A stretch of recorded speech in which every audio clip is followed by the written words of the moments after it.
badass.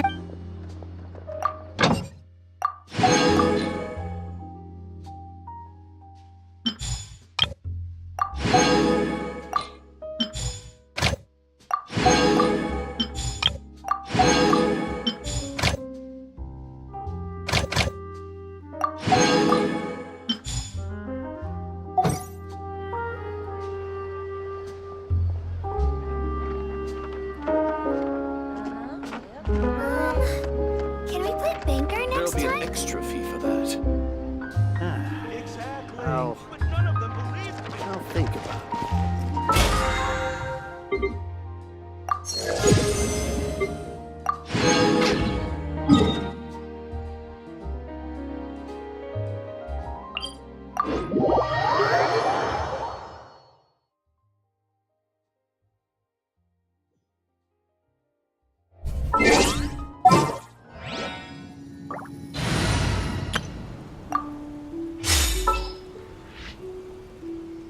Is it time for a magic show?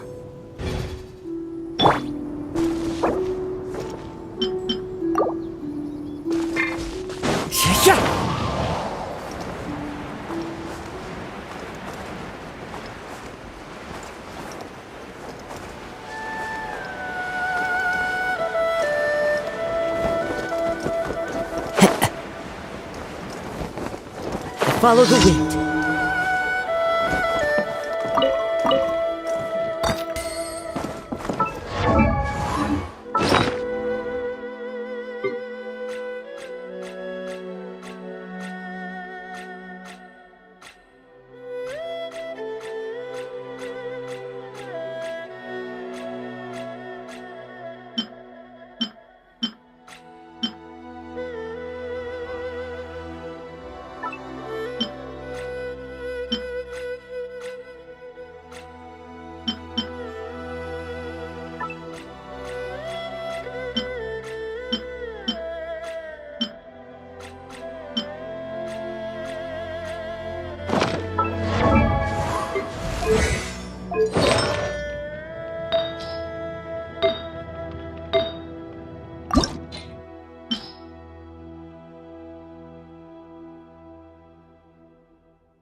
Time to go.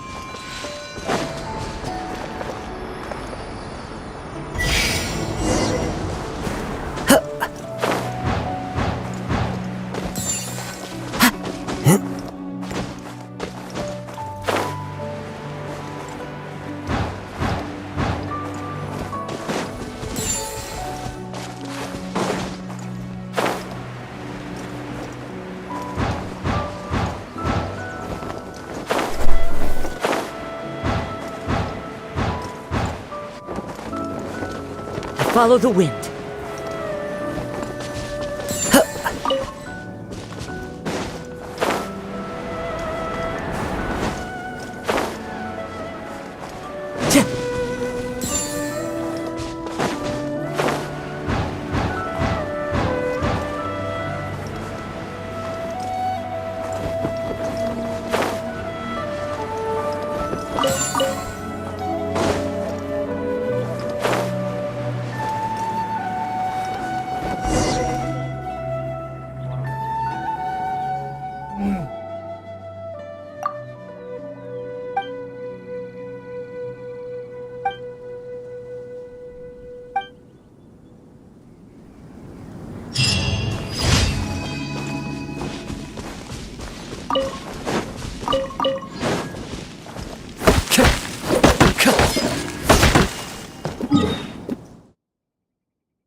Time to go. Wipe out! One with nature.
glad Astra...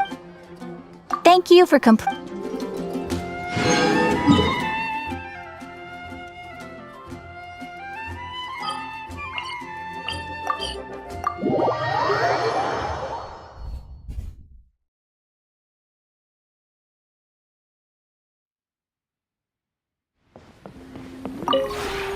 This realm is...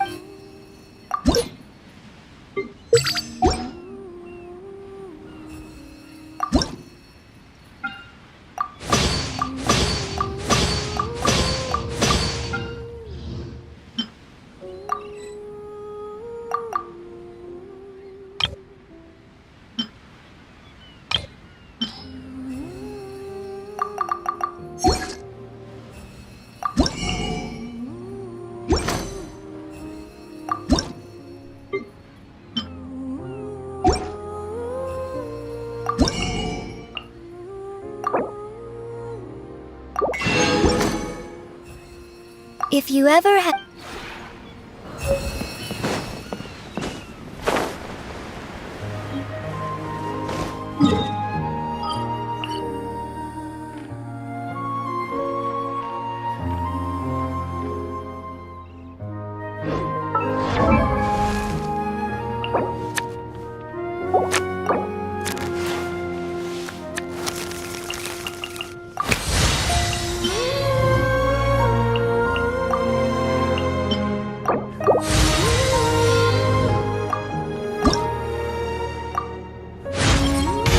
Nothing could make me happier than having your trust.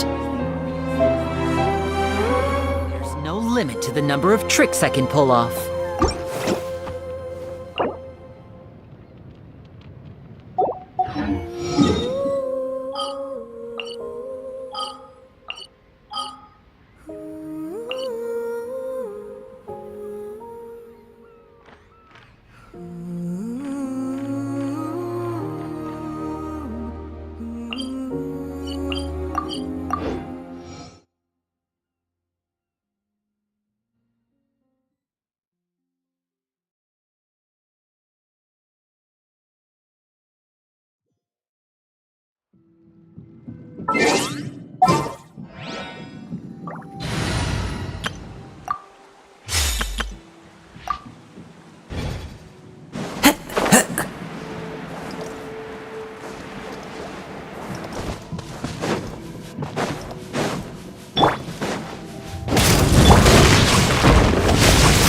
Rain outlines your fate.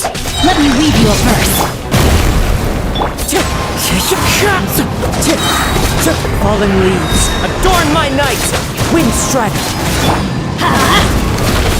One with the force! I hear everything! Everybody stand back! Let's light it up!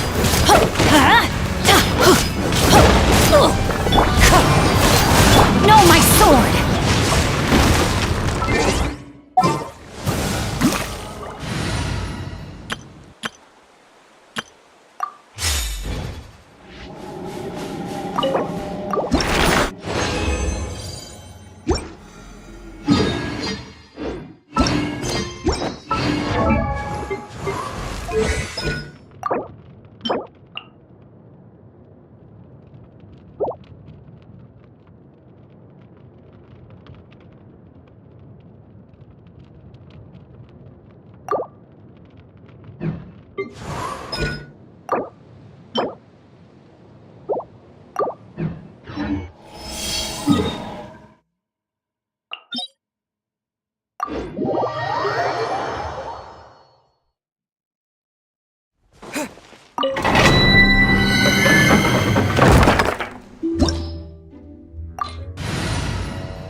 Coming to be! into the wind.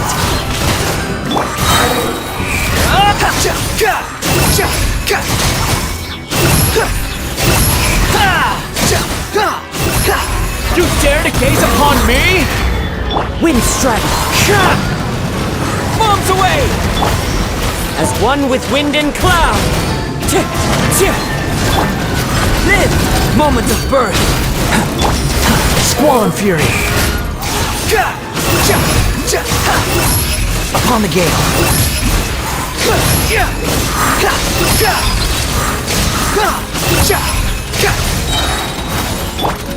The wind knows me.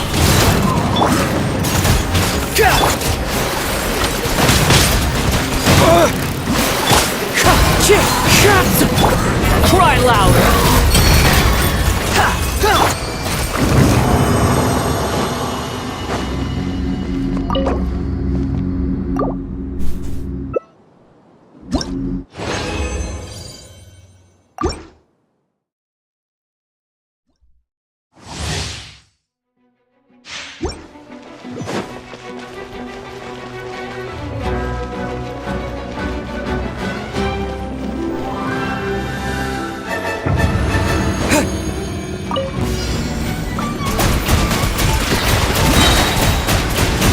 This is not the end.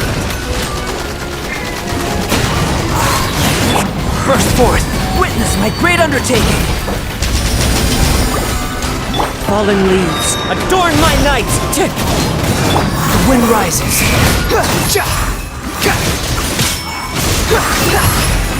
Search for it.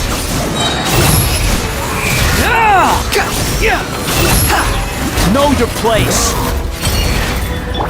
Come into being.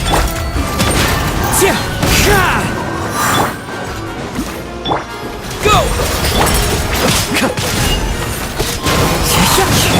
Burst forth. Moment of birth. Upon the gale.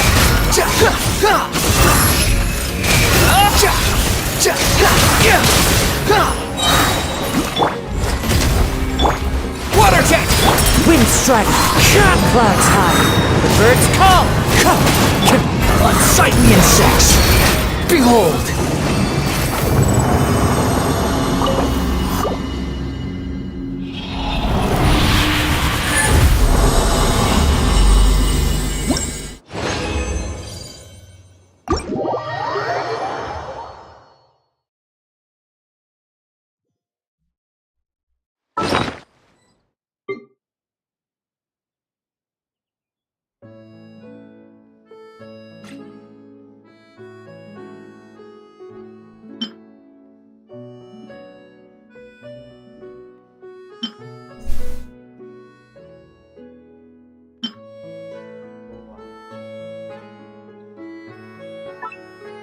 For now, yeah, guys.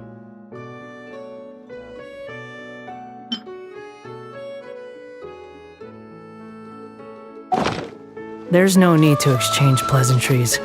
It's rather pathetic to force a conversation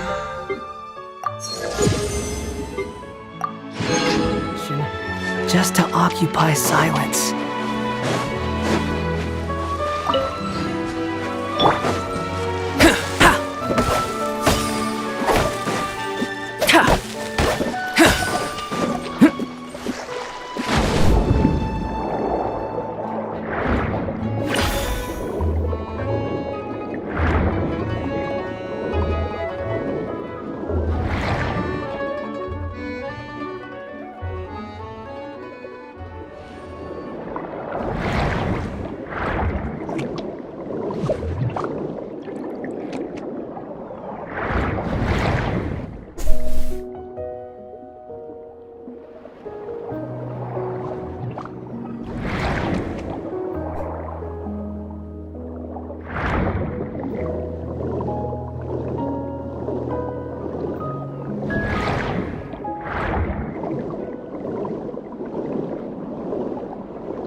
bring in things that have a name.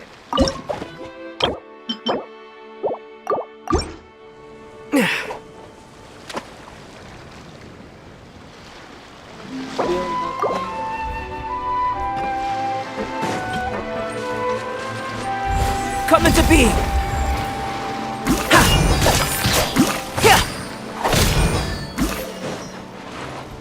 Burst forth!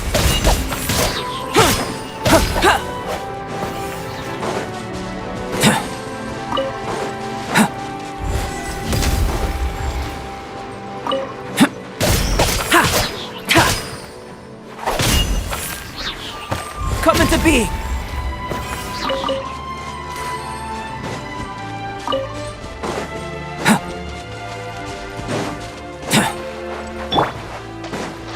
Squall Fury!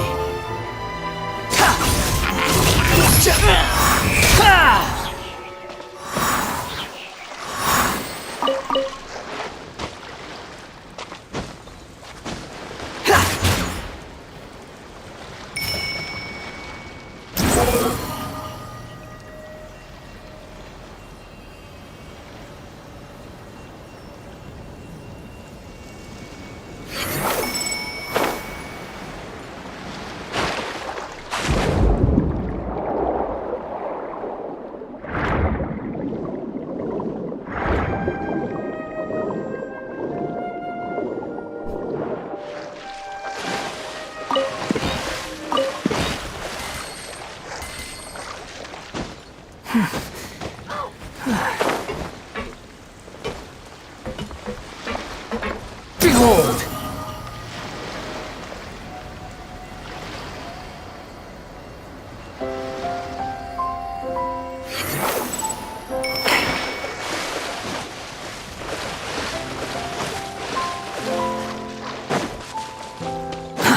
Too slow. The wind rises.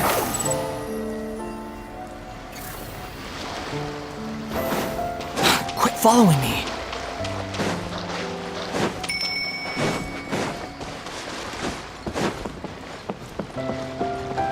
Behold! Yeah! Surge forth! Yeah!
Let's start the maze.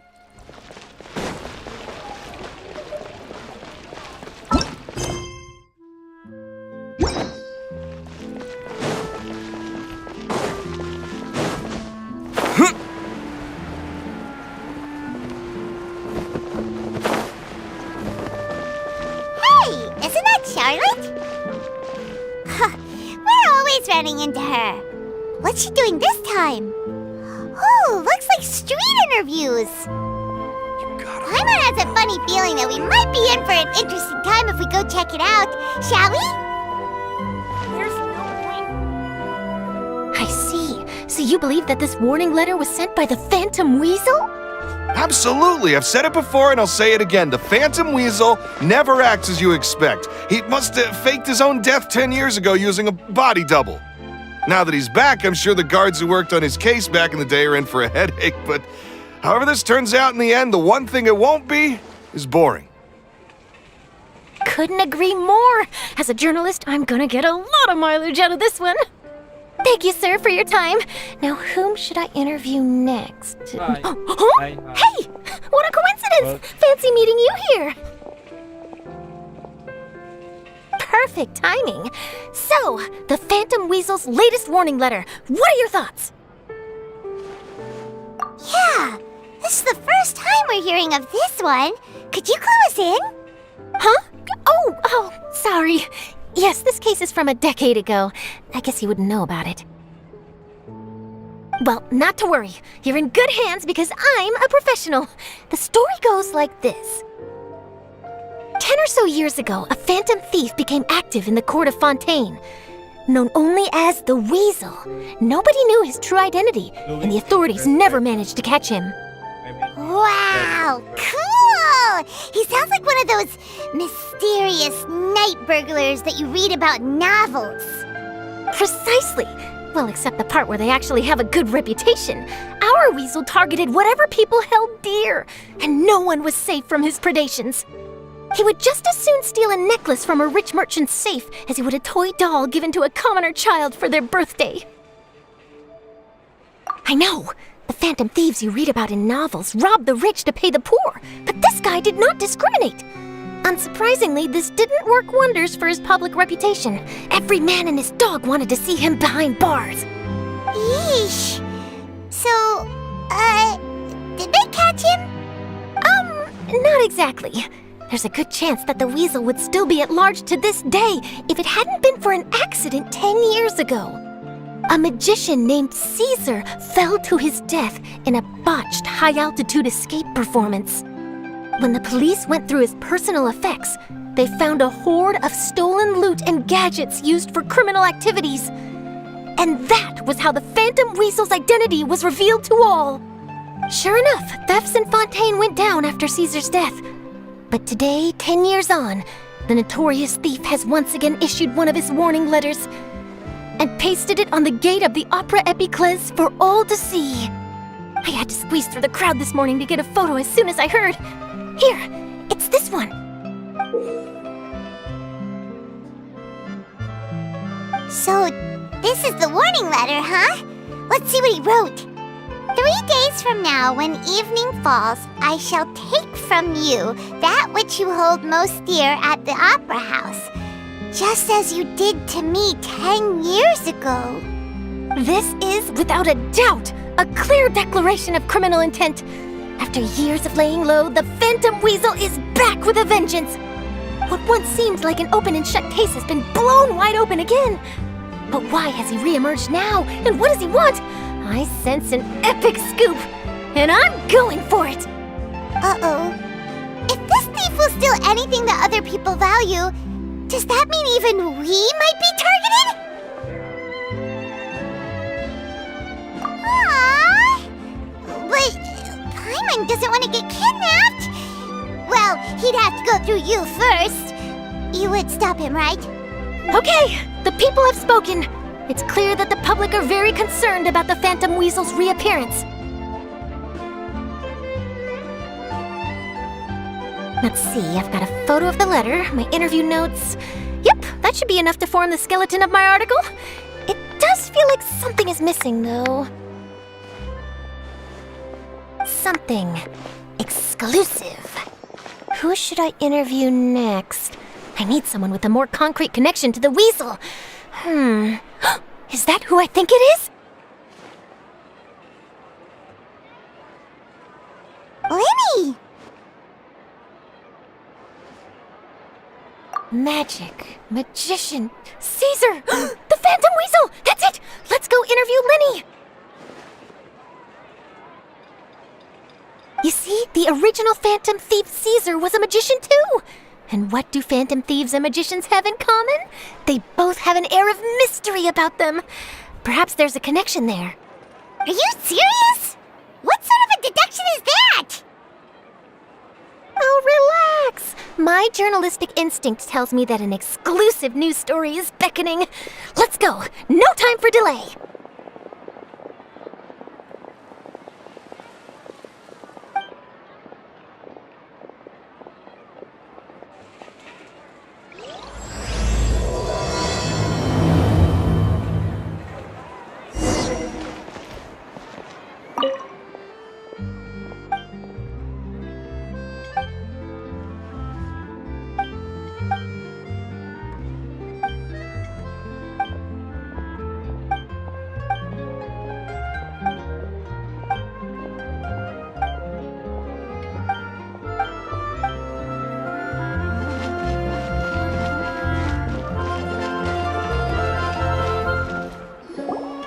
Wow, Mr. Magician! How did you know which card I picked? Oh, it's simple. Come closer and I'll let you in on my secret. Magicians have a special skill called telepathy, which means we can read other people's minds.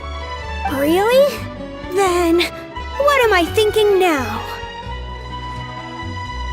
Well, first you need to relax, because I can see that you're clenching your fist in your mind, as if to say, no, I mustn't let him guess it. Aww. And now you're getting a little flustered. You're trying to find a way to empty your mind, to think of nothing at all.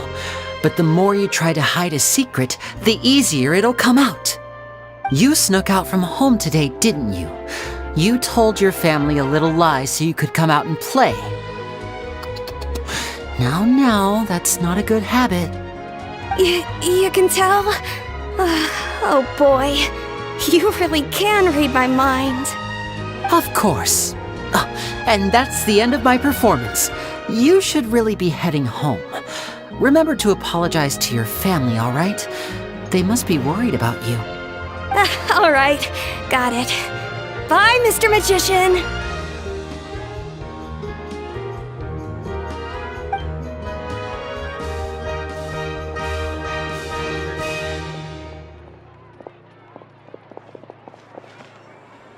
Hey, Lyney? Why, hello. We meet again. Are you looking for me? What's the situation? Well, why don't you guess, Mr. Telepathic? Oh, please. You didn't believe that spiel, did you? The power of telepathy is quite beyond me. I'm sure that child would beg to differ. Seemed like you were right on the money. That was nothing more than a little trickery. I made an educated guess based on his micro-expressions. That, plus the fact that he was the only kid here without his parents, and he looked as guilty as sin. He made it easy for me. You guys, on the other hand... Let me guess. Don't tell me you're here for the Phantom Weasel, are you? Wow, got it in one! Is this more of your trickery at work? Wait, really? No trickery this time. It was pure luck. His warning letter's been the talk of the town, so I figured that maybe you were asking around about that. Bingo! I plan on writing a column reporting on the latest news about the Phantom Weasel. So Lyney, what are your thoughts on this infamous thief's reappearance? To be honest, it makes me angry. Angry? Why?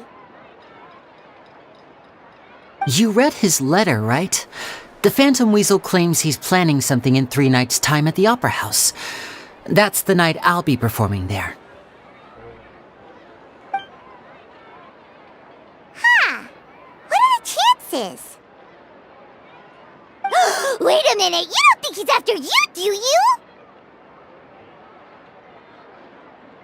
Well, if he is, then his warning is clearly a direct challenge to me personally. And if he's not, then it's still going to be a huge headache for me. The mere mention of the Weasel's name is enough to scare people off. So once the contents of that letter get out, barely anyone will be showing up to watch my show. But I've been preparing for this for a long time. I'm not about to let him ruin my big day. This leaves me with only one choice. I have to expose the Phantom Weasel's identity before the show begins. Really? So what you're saying is, we might get to see a live duel between a famous magician and an infamous thief? Wow, this has exclusive written all over it! To be honest, I'm not sure if I'll emerge the victor. The Phantom Weasel is a notorious crook, infamous for his inscrutable methods. You're being far too modest, Lyney. I think your magic tricks are even more inscrutable than those of a thief. Thanks for the compliment, though I have to say, I don't care much for the comparison. A lot of people liken magicians to thieves because we both have the ability to make things disappear without the person noticing. But there's an important difference that these people overlook. Allow me to demonstrate with a quick magic trick. Here, I have a flower, just an ordinary flower that was picked not long ago. Watch it carefully now. 3, 2, 1. It's gone! That's the question. Where did it go? Therein lies the difference between us. Thieves make precious things disappear, but only magicians make them reappear. If I could now invite you all to check your clothes, there might be a surprise in there somewhere.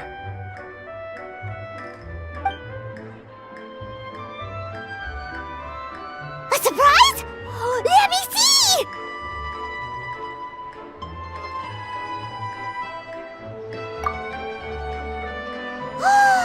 It's right there! But how? You haven't moved this whole time! What an outstanding trick! Sorry, Lyney, it seems that my previous praise was woefully inadequate. Clearly, magic is the superior art form to theft. Don't worry, I didn't take offense.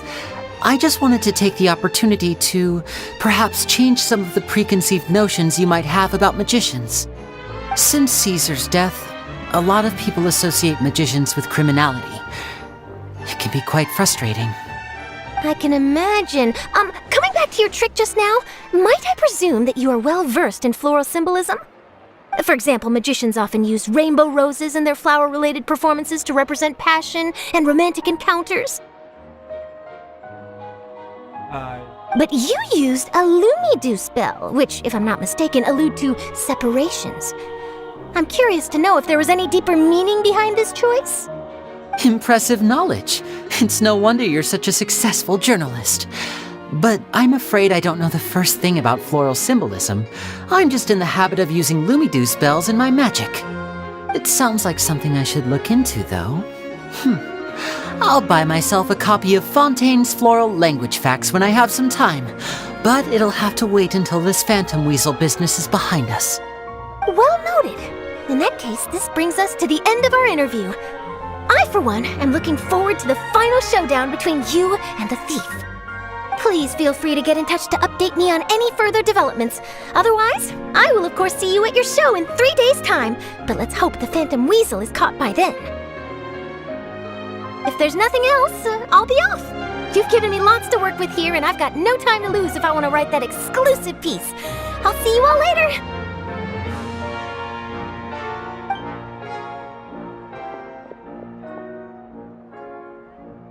So, Lyney, are you gonna tell us how you did that flower trick now?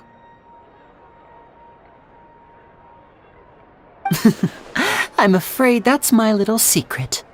Aww. Well, magicians are entitled to their secrets. But Paimon's really itching to know how it's done. You feel it too, right? So itchy! Not so itchy then, huh? Well, since you're so concerned, how would you like to serve as my temporary magician's assistants and help me investigate? Magician's assistants? Oh, that sounds fun! Assistants are technically magicians too! Also, it'll bring us one step closer to figuring out how that darn trick is done! Shall we go for it?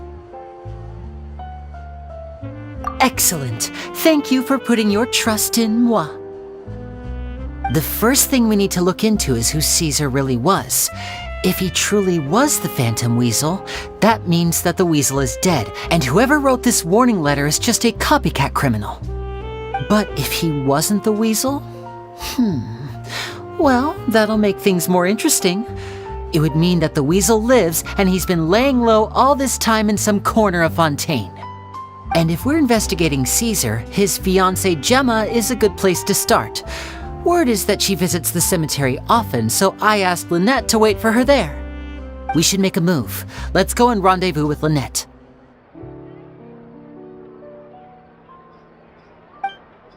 Fruits, sweeter than syrup.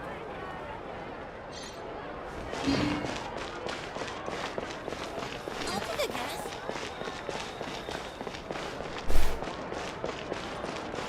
You gotta find that balance between flavor and nutrition.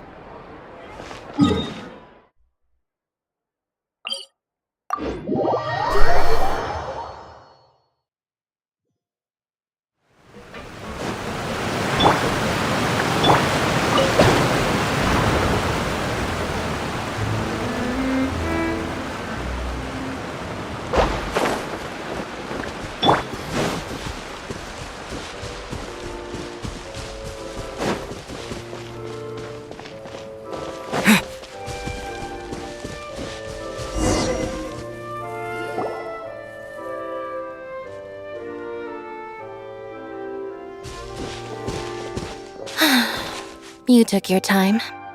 Sorry, I bumped into the Traveler and Charlotte en route, and we ended up chatting for a while. It's been a while, Lynette! We're working as Lyney's temporary assistants in the investigation of the Phantom Weasel. Thank you. It's good to have you helping. So, what's the situation? Have you seen Gemma? Nope. I've been here a while, and she still hasn't shown up. How bizarre. Maybe it was bad intel. Well, we won't get anywhere by standing around waiting. Traveler, Paimon, let's go ask around.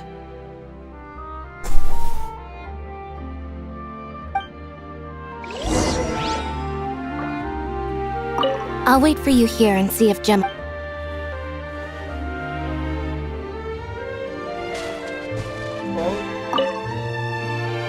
Excuse me, good sir. Do you by any chance know a Gemma? Gemma? You mean Caesar's fiancée? Sure I do. What's this about? I'm just trying to get a hold of her because I need her help with something. I heard she comes here a lot. Yeah, she does. Poor thing. It's no secret why either. She's heartsick. Ever since Caesar passed away, she's been coming here once every week to clean his grave. Often she just sits there in front of his headstone, lost in thought. Sometimes she talks to herself. I asked her what she was doing once. She said she wanted to speak to him again. She knows he's gone and can't hear her from the grave, but she just likes to spend time there, telling her fiancé all about how her life is going. And she's been doing this ever since Caesar passed away? Oh, so 10 years. Wow, their love must have been really strong. I'll bet. Caesar's reputation fell apart after his identity was revealed, so no one else visits his grave. Gemma's the only one who still thinks about him after all these years. I don't know if the mind lives on in the waters after death, but if it does, I'm sure Caesar must be grateful to have someone who remembers him fondly. If I'm honest, I think this is all so unfair to poor Gemma. Her fiancé was a low-life crook. He doesn't deserve someone like her. Anyway, all of that said, she's running later than usual today. Normally, she'd be sitting in front of his grave by now. I wonder if she's okay. Well, that's everything I know, I'm afraid. You might have more luck asking some other people. All right, well, thanks for sharing all of this with us. We'll keep asking around. You're welcome. I just hope she'll be able to move on one day.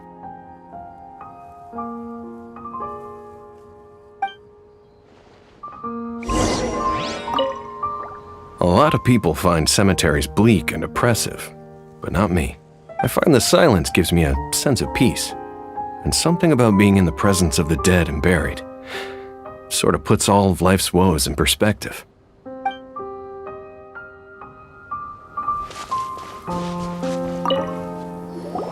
Did you hear the news? They're saying the Phantom Weasel's back.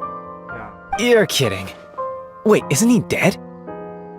I don't know anymore. All sorts of news flying around nowadays. I can never tell what's true and what isn't. But what if, just hypothetically, I mean, what if this weasel's the real deal and Caesar was framed? Called it. Seriously, 10 years ago, on the day it all went down, I said to myself, you know what? This guy's been set up. The Caesar I knew was a good guy. He gave balloons to children on the street, for Pete's sake. What, are we supposed to believe that he was a balloon thief or something? Give me a break. Oh, please. Weren't you the one cursing his name to high heaven when the police announced the news? You were all, that gosh darn lousy son of a, you think you know a guy, or words to that effect. Wait, did I say that? I don't seem to recall. Hello there. Sorry for disturbing you, but I couldn't help but notice you were discussing the Phantom Weasel. We're actually quite interested in this topic as well, but we're struggling to get to the bottom of it. Do you think you could spare a moment to tell us a little bit about Caesar? You've come to the right people. Yep, I was there. Back when Caesar used to perform magic tricks on the street. He was a great magician. The best trick I ever saw him do was pop a transparent balloon, only for a whole bunch of doves to fly out from the inside. I was right up close and didn't blink or look away once, but for the life of me, I still don't have the faintest clue how he pulled it off. Really incredible stuff. I saw him perform too. He always used to bring some gifts along for the kids who came to watch his show, and he'd hand them out after he was done. Sometimes, he even got the kids to write their wishes down, and then he'd make the items on the wish list appear in his next show. Huh. He doesn't sound like such a bad guy. But after he died, there were also rumors that he used the wish list to find out what was precious to people, with the intent to steal it later. As I'm sure you know, the Phantom Weasel would steal just about anything from anyone. Whatever the case, now that the Weasel is back, Caesar's become a hot topic once more. I bet Gemma must be pleased. If Caesar's name gets cleared, maybe it'll finally give her some solace after all this time. No, speak of the devil. That's her over there. If you've got any more questions about Caesar, she's definitely the one to ask.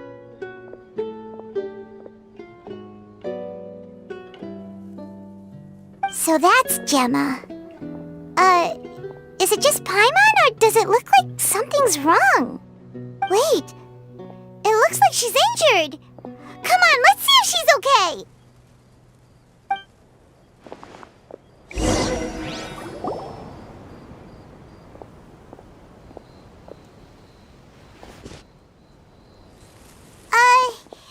Hi there. You're Gemma, right?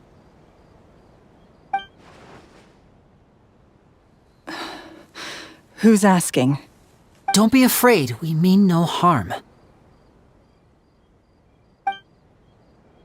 It looks like you're injured. How bad is it? Thanks for your concern, but you didn't answer my question. Who are you, and what do you want with me? My name is Lyney, and this is my sister Lynette. My name's Paimon, and this here's the Traveler. Traveler. We're investigating the Phantom Weasel. The Weasel posted a warning letter this morning. If he still lives, that means that Caesar was falsely accused. You knew Caesar better than anyone else. So if you're willing, we'd love to hear what you think about all this. I promise you can trust us. We won't hurt you. In fact, we'll do all we can to keep you safe. I never believed that he was the Weasel. Huh. I suspected as much. Okay, so going back 10 years, do you remember anything strange in the weeks leading up to the accident? Did Caesar have a falling out with anyone, for instance? No, not that I know of. Got it. All right, sorry for disturbing you. If you don't have any more questions, please leave. I want to be alone with him.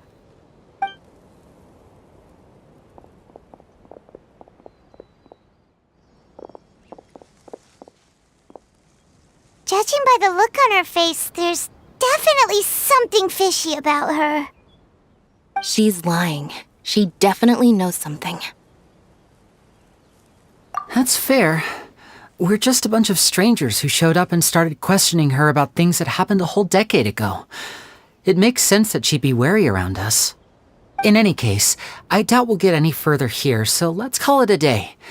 Meet me outside Hotel de Boer tomorrow, and then we'll start the next step of our plan.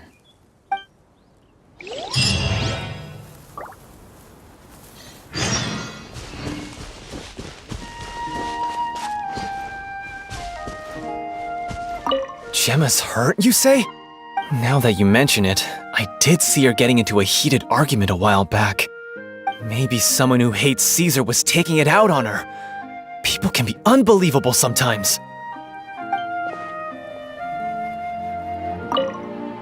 Oh, Caesar. Were you or weren't you the Phantom Weasel?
Hi guys, oh.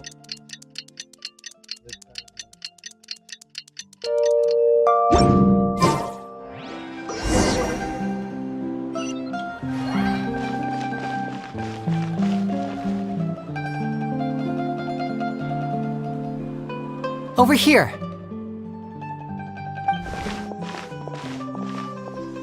Lynette's not joining us today? I've had her follow Gemma and see if we can make any inroads with her. They should be at a cafe right now. Still, I don't think that Gemma's likely to open up to us. So, we need a contingency plan. Today, we'll be looking into a guy named Lorenzo, Caesar's former pupil and assistant. When Caesar passed away, all the stolen goods discovered in his home were confiscated and returned to their rightful owners. But Lorenzo was the only one privy to all his magic secrets, and he inherited his craft. Before long, Lorenzo was the next big magician in town, his fame surpassing even that of his master, and it made him very wealthy. He's since left the magic scene though, and these days, he's a wealthy businessman with his fingers in a lot of different pies. I had to pull a lot of strings, but I managed to get him to agree to a couple of drinks with me. Be warned though, I hear he's got a hair-triggered temper. We'd best be careful.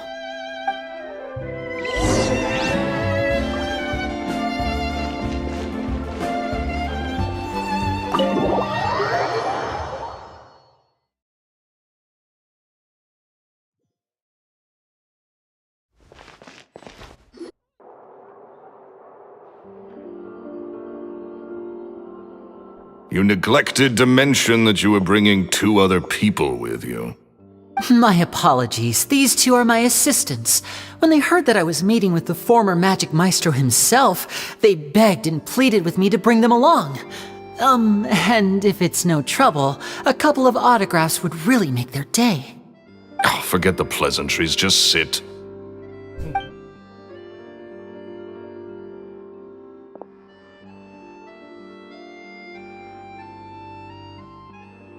Get a load of this guy. Forget the pleasantries, he says, but he looks pretty happy about Lyney stroking his ego. I only agreed to meet since we're both magicians. Do me a favor and cut to the chase. I have more important things to do than drinking. Much obliged, sir. As it happens, the matter I want to address is also related to magic. Yesterday morning, a warning letter from the Phantom Weasel appeared on the entrance to the Opera House. He claims to be planning something for the same evening that I'm scheduled to do a magic show there. As such, I believe that I may well be his target. I have to get to the bottom of this to ensure that my show can go ahead as planned.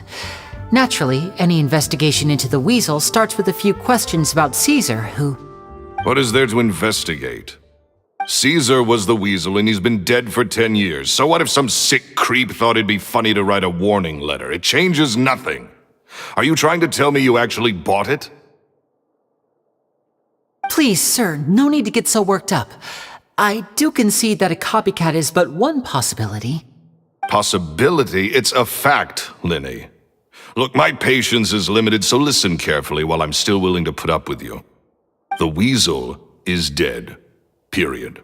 Everyone knows that, so do yourself a favor and quit this investigation. It'll lead you nowhere. Look, if this affects your magic show in any way, I will personally compensate you for any losses. Oh, sir, I'm honored, really. But this isn't about finances for me. My pride as a magician is what's at stake here, Lorenzo. Copycat or not, this person has thrown me the gauntlet, and I must meet their challenge head on. Your pride? Don't mince words with me, boy. Just tell me, what exactly are you seeking to do? I want to find out the Phantom Weasel's true identity. I have to know for myself what really happened 10 years ago. What would that accomplish? And what do the events of 10 years ago have to do with you, anyway? Look, you of all people should know that a magician never reveals their secrets. And in any case, dead men don't talk. So if you really care about your magician's pride, then you'll forget about Caesar and move on. Uh-oh, this is getting awkward. Lorenzo? Is that? Oh, it is you! I know that big, booming voice anywhere. What's up, my man? Want to grab a drink with me? Another day, I'm busy. Oh, come on! You can't be all business all the time. You know what they say? Live fast, die young. You gotta learn how to kick back and relax once in a while. If I wanted your life advice, I'd ask for it. Now get out of my face and go be drunk somewhere else. Sorry, my good sir. I don't believe I've had the pleasure. Oh, hey! Edmondo. He and I are business pals. We worked together a bunch of times. This is your first time meeting him? Oh, he's always like this. Foul-mouthed and hard-nosed. Never heard a kind word out of this guy the whole time I've known him. And he wonders why he can't get a girlfriend, despite being, what, pushing 40, 30, something? Anyway, point is, a lot older than when he first got rejected by the girl he was into. And he's still into, from what I hear. Shut up and get out of my face. Another word out of you and you can forget about doing business with me ever again. Do I make myself clear? Sorry, I may have had a little too much to drink. All right, I'm gonna leave. Don't work too hard.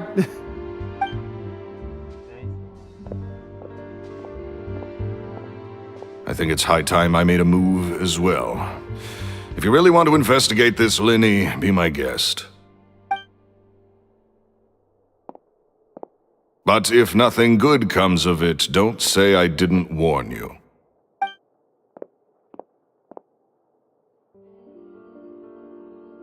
Well, that fell to pieces in a rather spectacular fashion. Any thoughts? Totally. And what was all that about compensating you for your losses? Why would someone you just met make an offer like that? He's gotta be hiding something. And not like Gemma. She was a little suspicious, but this guy's definitely covering something up. I think so too. We need to look into Lorenzo more closely. That guy Edmondo seems to know a thing or two about him. He only just left. Let's see if we can catch up with him.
You okay there? Who are you? Oh, it's you guys. Don't worry about me. I must have had one too many. I just need to ride it out. I said way too much back there, didn't I? Yeah, I nearly talked myself into complete financial ruin.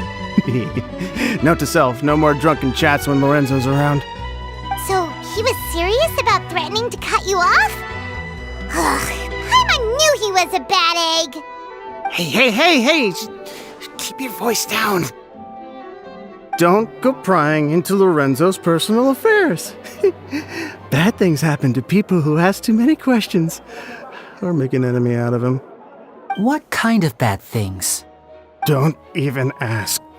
I'm sorry, I'm gonna have to cut this conversation short. I'm not crossing that line again. And take it from me, trouble with Lorenzo is one thing you don't need in your life. You saw him flare up back there. I don't know what you said to him, but clearly it touched a nerve. That's not a good sign. You're too young for this. Don't get in over your head. I'm leaving.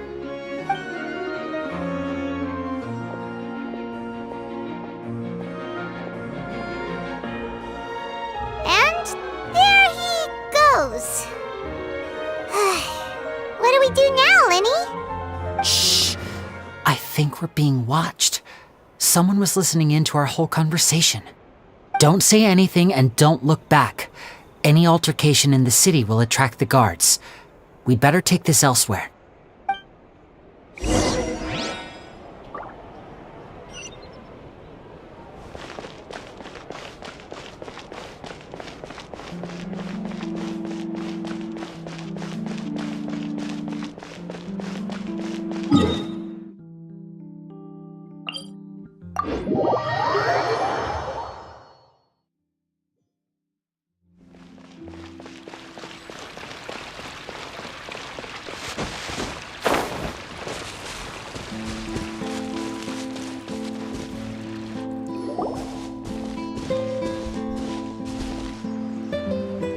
You followed us a long way. Why don't you come out and introduce yourselves? So you're Lyney. And where's your sister? Ain't she with you today? Save us the trouble and go fetch her for us. Let's not drag this out. Paimon doesn't like the tone of your voice, mister! Who sent you, huh? Save your questions, missy. You ain't gonna need answers where you're going. Capiche? Looks like we can't avoid this fight. Now, I'm not the strongest fighter, so I hope you're ready to back me up. Don't worry, we got this!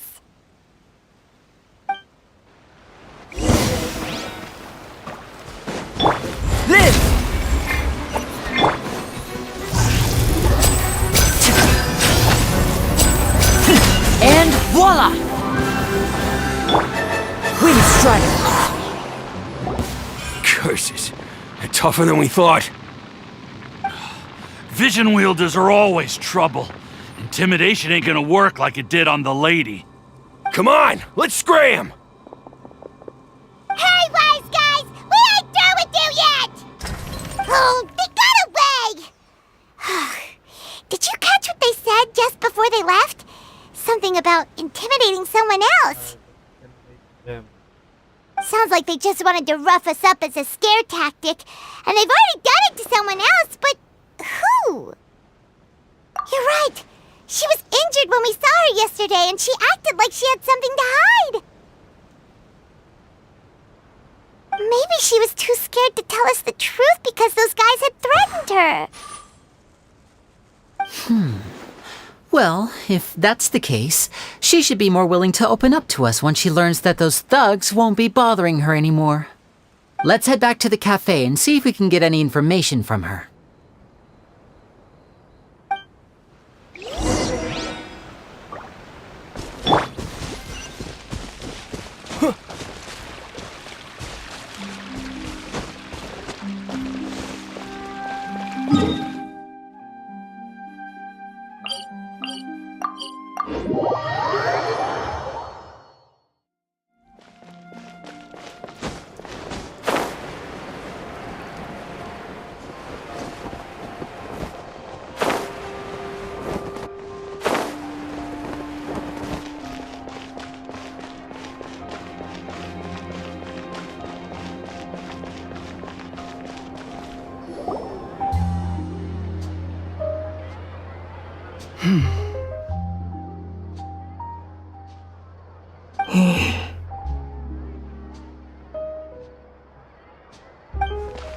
Gemma?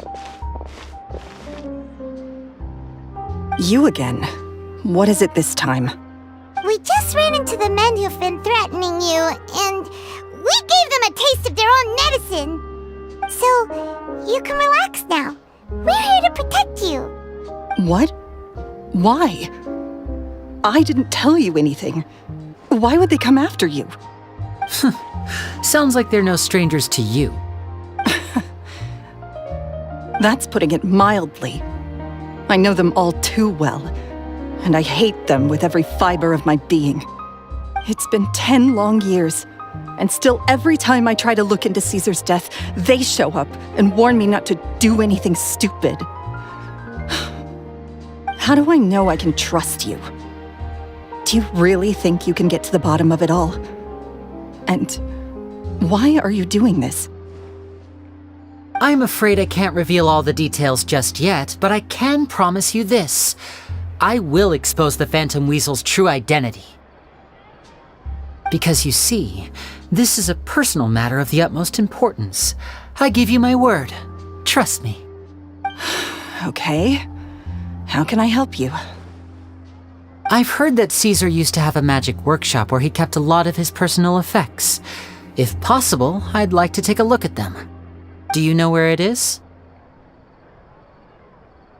The Fleuve Sonde.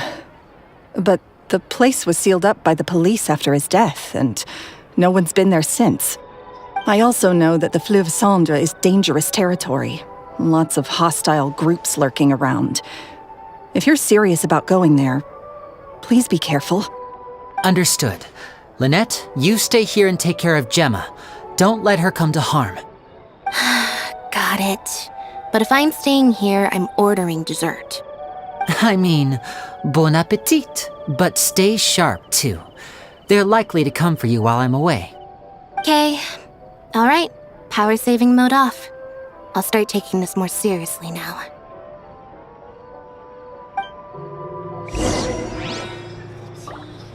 Whatever you do, please be careful. If anything happens to you because you're investigating Caesar, I'll never be able to forgive myself.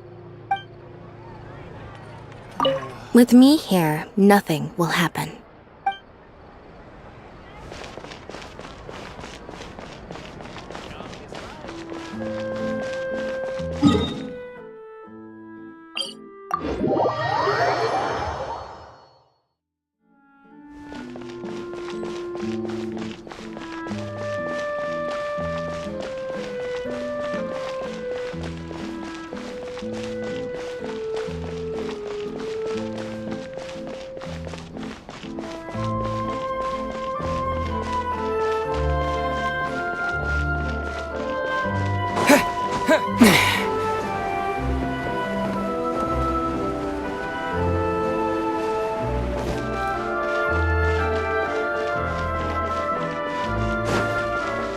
Every song tells a story.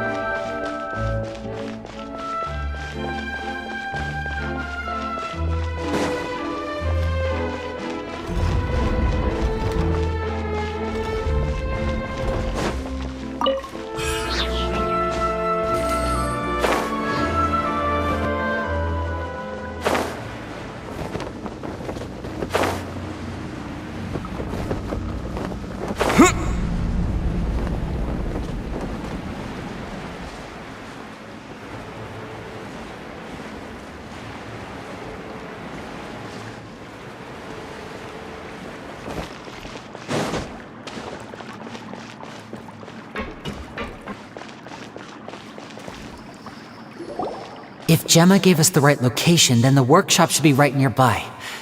Huh. Looks like these boxes are blocking the entrance. Let's shift them away first. There we go. It should be just down here.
This was Caesar's workshop.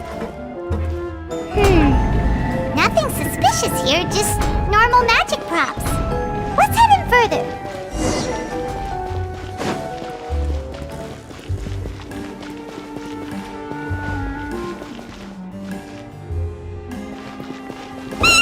What was that? Oh, is this one of Caesar's gadgets? Guess we must have triggered some sort of device.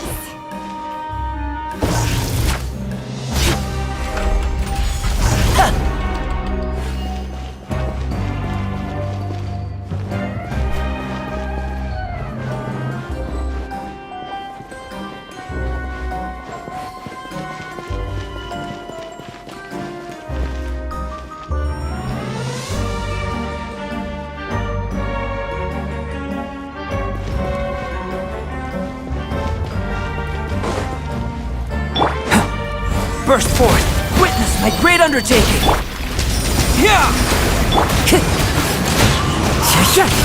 Fallen leaves, adorn my night!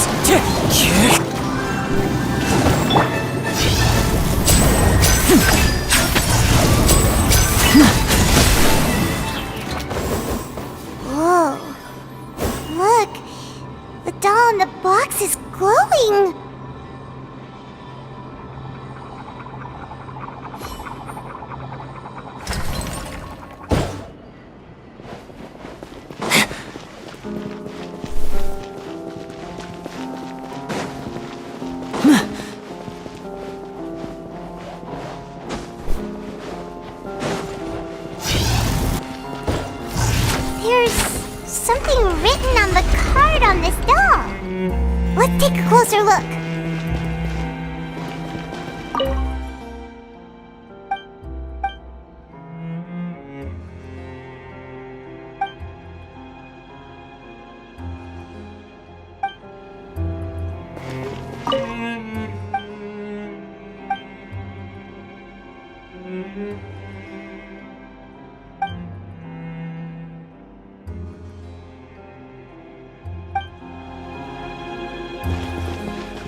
Looks like we've reached the end of this route. Shall we try a different one?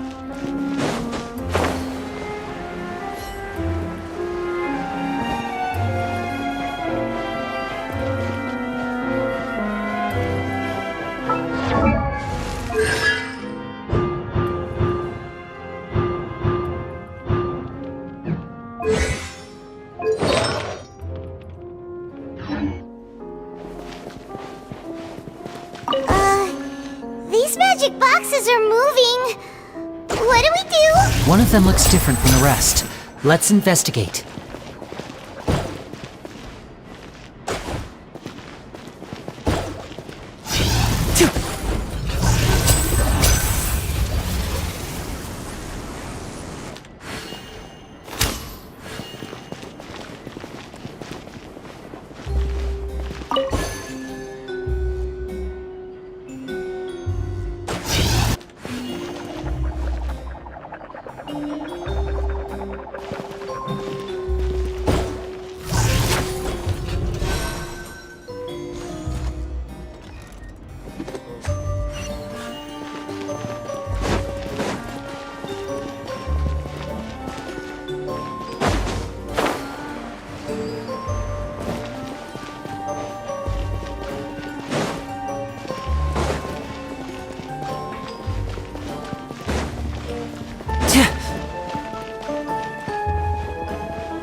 That's weird.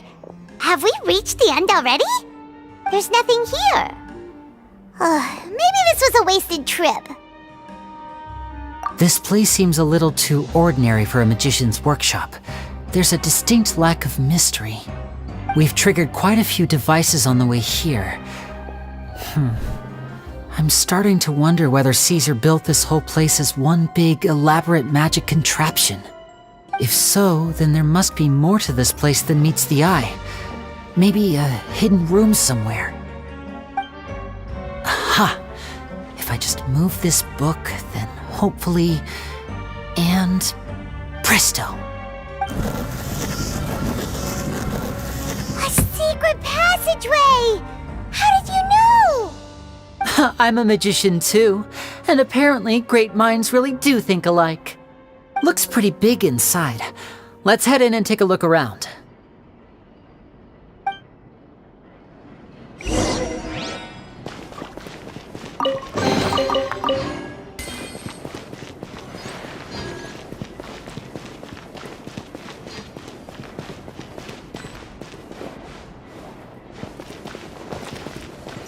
Swollen Fury!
Feel this ancient power. The wind knows me. Step right up!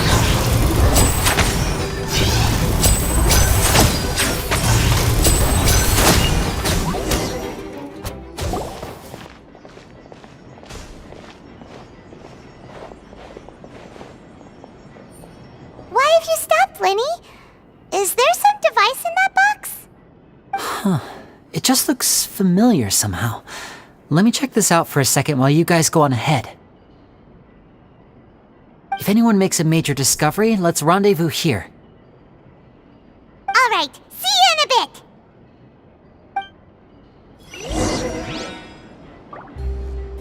bit. The placement of this device inside. If I remember correctly...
Wow! There's a hidden room here! Let's see! Oh, this bookcase is full of Caesar's own notes! He wrote a lot about the principles of magic. Whew. Much too advanced for Paimon. Hey, look! Is that Caesar's diary on the table?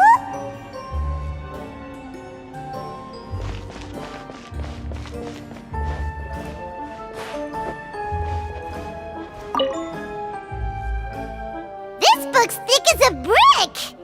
Let's take a peek inside it, shall we?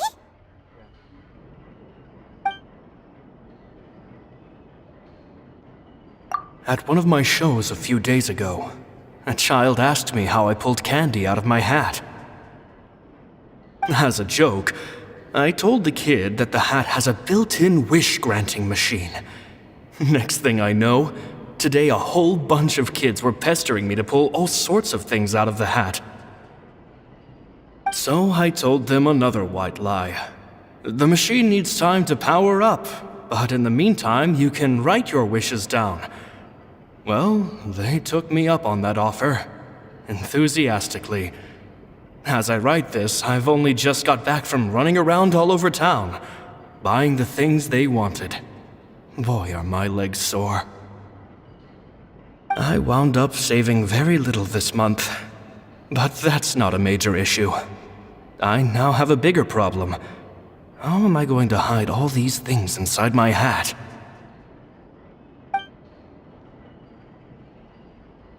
Two children came to talk to me after today's show.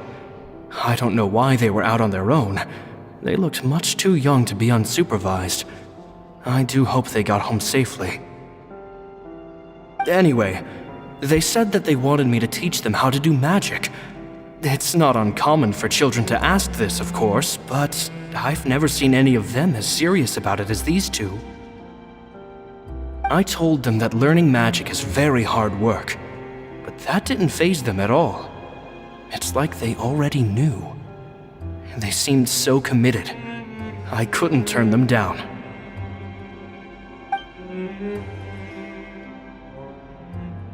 It seems like something's bothering Lorenzo lately, but he won't open up to me about it. Surely he's not upset that I agreed to teach those two children. I'll have to talk him around. I have a good feeling about those kids. They're naturally talented, and it seems like they're not new to the world of magic. They have all sorts of fantastic ideas. All I'm really doing is helping them develop a more professional standard training plan. They wanted to call me Master, but I told them they absolutely mustn't. Any magician worth their salt could have taught them what I have. They're the geniuses here. Compared to them, I don't deserve to be called any sort of master. With time, I have no doubt that they could become far greater magicians than I. My only concern is why they're so mature for their age. I fear they've had to grow up too fast. I don't dare to imagine what they must have been through. Gemma thinks so too. She doesn't like being around them. Says that their eyes are too piercing. They don't bother me, but then again, I've never been the sharpest tool in the shed. It's nearly time for me to go on tour. I asked the two kids if they'd like to come with me, but they shook their heads. I once overheard them talking about their father and their mission. Sounds like their parents have other plans for them. I guess we'll be parting ways soon. It's only been 10 days since I first met them, but I think that I've gotten a feel for their personalities now. They're very tough, but also very cautious, and they trust no one but each other. This, I fear, is not a good habit to have. They hide things from me too. For example, when I asked them where they live and why they wanted to learn magic, they lied. That's the thing about children. Whenever they're trying to cover something up, it always shows somehow. I can sense that their lives have been hard, possibly even dangerous too. They're not like other children. It's a shame that I can't do more to help them. After thinking things over, I decided to tell them a bit about how I see the world.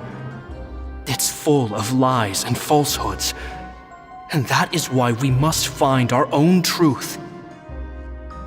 P.S. I hope they won't find my nagging annoying. Children are so opinionated nowadays. Will it do them more harm than good for someone they've only known 10 days to lecture them like that? P.P.S. Maybe I'm overthinking this. Children aren't interested in grand philosophies. It probably just went in one ear and out the other. I bet they've already forgotten every word I said. Oh, Caesar, Caesar. Just mind your own business next time.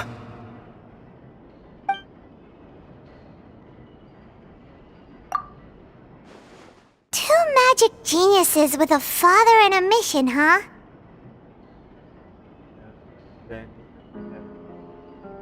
Sounds a lot like he was writing about Lyney and Lynette, don't you think?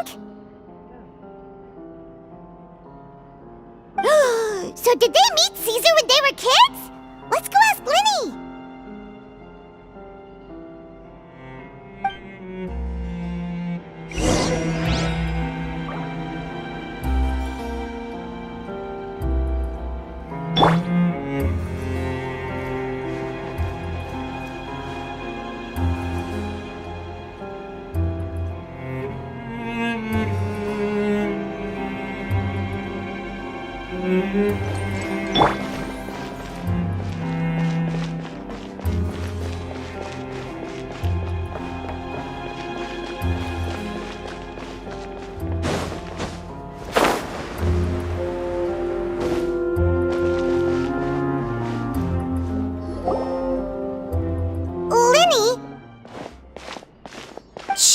Hold that thought. As I expected, there's a lot of fishy things going on in this place. Fishy?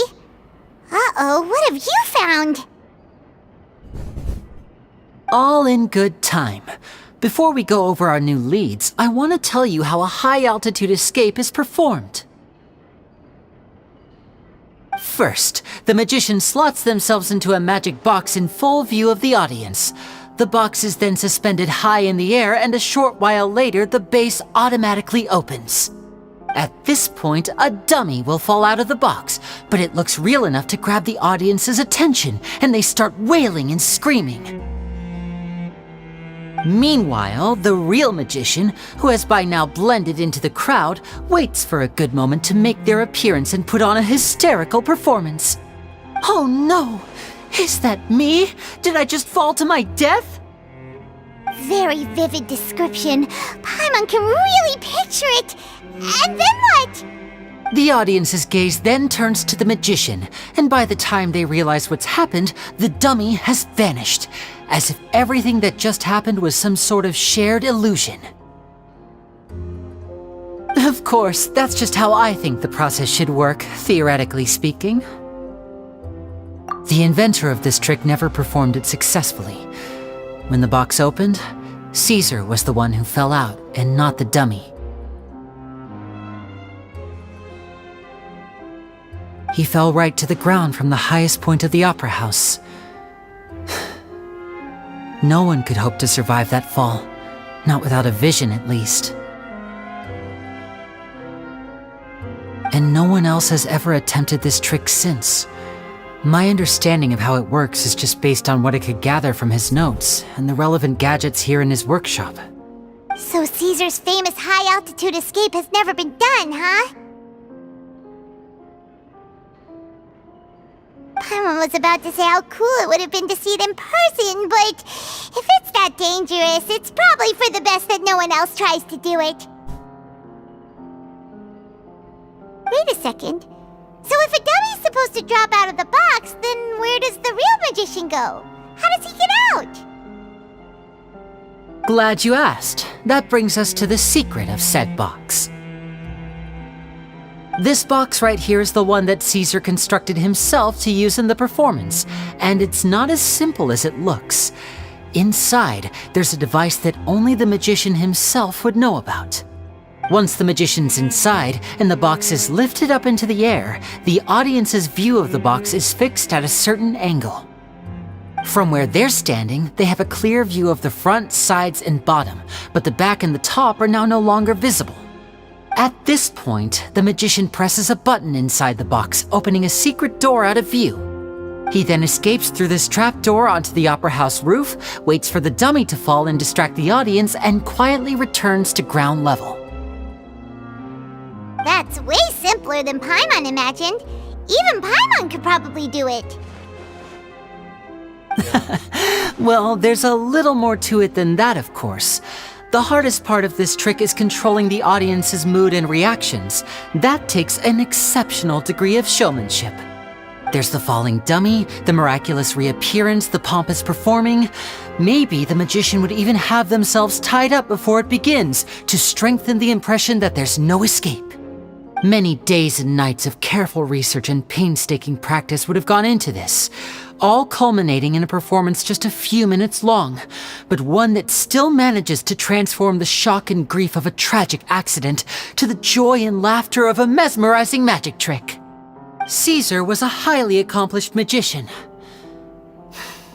but unfortunately, even he didn't manage to pull it off. So, how did it go so wrong? You said you found some fishy stuff here. Have you figured out what really happened? I can make a pretty good guess. I looked into the case files. The magic box Caesar was using at the time of his death had the secret button I mentioned positioned on the right-hand side. And sure enough, he always used his right hand as his dominant hand in public. Okay. Nothing suspicious there. But here's the strange thing. Most of the devices in this workshop have the mechanism on the left-hand side, including this box right here, which leads me to believe that Caesar was in fact left-handed. Because a magician can't afford to have their most basic habits stand out too much. People naturally focus their attention on the most important details of the task or situation at hand. But a magician needs to be able to redirect an audience's attention at will so as to avoid arousing their suspicion. The essence of magic is getting people to believe a lie. If even the truth raises eyebrows, the falsehoods become all the more difficult to mask. And so, Caesar trained himself to use his right hand to align with his audience's expectations. Great magic always requires sacrifices. But in his most stressful and nerve-wracking moments, and when no one was watching, reflex would kick in and he'd use his left hand. That's why he set his gadgets with the mechanism on his left. Exactly. I think that's likely what happened. Caesar would have been under a lot of time pressure during the escape. He'd have had mere seconds to open the hidden compartment, retrieve the dummy, then open the secret door and make a swift escape. But I'm sure he was confident. He would have rehearsed countless times to the point where it was second nature. He'd barely need to think about what he was doing because muscle memory would guide him through. So he opened the compartment, took out the dummy, checked everything was in order, and then went to leave. With his left hand, he reached for the button, and suddenly, his heart skipped a beat. It wasn't there. Much like when you reach for your keys but find your pocket empty, his mind needed a moment to process what was going on. Instinctively, his left hand would keep feeling around for the missing button, maybe for another second or two, until the bottom of the box gave way. With the stakes being as high as they were, just a 2-second delay cost him everything. The authorities would find nothing suspicious and conclude that his death was due to his own error.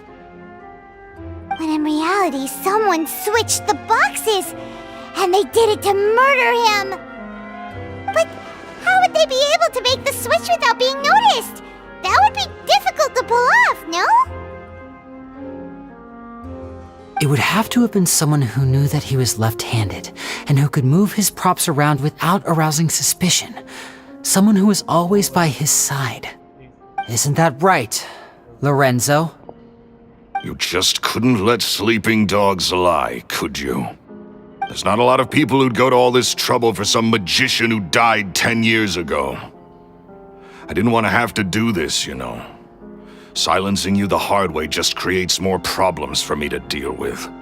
But I gave you your chance. I hoped you'd do what's good for you and back off like the lady, but you disappoint me. You mean Gemma? So you are the one who's been threatening her! Yes, although however stubborn she might be, she was never much of a liability. But you people, you never even knew him, but for some reason you just wouldn't drop it. Which is why you can't leave this place alive. Take them out, and make it quick. Do your worst!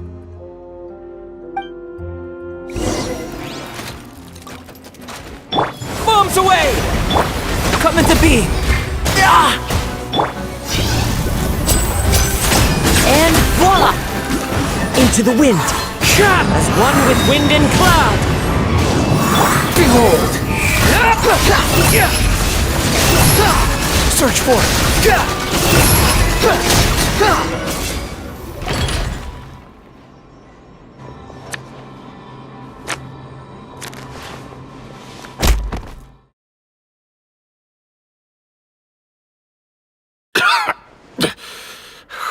You kids are tougher than you look. Had enough yet, Lorenzo? Your cronies can't help you now. I think it's high time you started talking, and what I'd really like to know is, why did you murder Caesar? If I had a mora for every time you said that man's name. Of course you idolized Caesar, everyone else did. But I was the real genius magician. Me! He was just an amateur who did cheap tricks for gullible children. I was the one who made magic into the fine art it is today. The aristocrats doffed their hats to me! So it was jealousy. Jealousy. Hatred, more like. I hated Caesar. All he cared about was his magic. He lived and breathed it. He poured everything into his street performances and his stupid tours like it was just a hobby to him, never bothering to think about Mora. What sort of fool devotes their life to the art of deception and never has a Mora to show for it? But the people loved him, didn't they? Oh, how they looked up to him. No one gave me a second look. All I ever heard was, "Oh, your master's amazing, isn't he?" Amazing. Yeah, so amazing that he was completely broke. Every other apprentice was living it up at their master's expense, but no, not me. I put in all the work, mastered all the skills, and it brought me nothing more than the life I already had. He forbade me from using magic to trick people out of their Mora. There was nothing he hated more than that. And with his reputation in Fontaine, it was too risky for me to go it alone. As long as he was alive, if I dabbled in my own brand of money-making magic, he would expose me, and it would destroy me. I had to kill him. There was no other way. He had to go. And this was your only motive? It was reason enough. What other motive would I need? Well, I was under the impression that there might have been other factors at play. For instance, maybe you were in love with Gemma, but she was engaged to Caesar. In love with Gemma? Don't be ridiculous. Guess I was wrong about that then. Next question.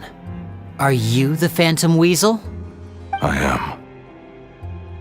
Caesar was so strict with me. He insisted that his way was the right way, that the sole purpose of magic was to bring joy to the world. I never bought into any of that. I was more interested in the practical value of magic. Sure enough, it helped me fill my pockets with all kinds of valuable treasures. Oh, yeah! Charlotte told us that the weasel would steal whatever people valued, no matter how much it was worth.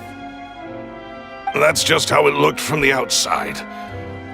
What would any thief want with second-rate loot? I've only ever targeted high-value items. I stole cheap things as a way of practicing my craft. It was other people's overactive imaginations that conjured up the preposterous image they then dubbed the Phantom Weasel. So that's the story, huh? Well, I hope you're ready to tell it all over again during your trial. What choice do I have? You're a pack of wolves, and you've got me between your jaws. You've seen what's here, and my last-ditch effort to stop it getting out has failed. What else can I do? So be it. I've enjoyed power and wealth for the last 10 years, the likes of which Caesar could never give me. I wouldn't choose for things to end this way, but I regret nothing. Very well. In that case, I'll contact the guards. Traveler, Paimon, keep an eye on Lorenzo for me. I'll meet you just outside the workshop when I'm back.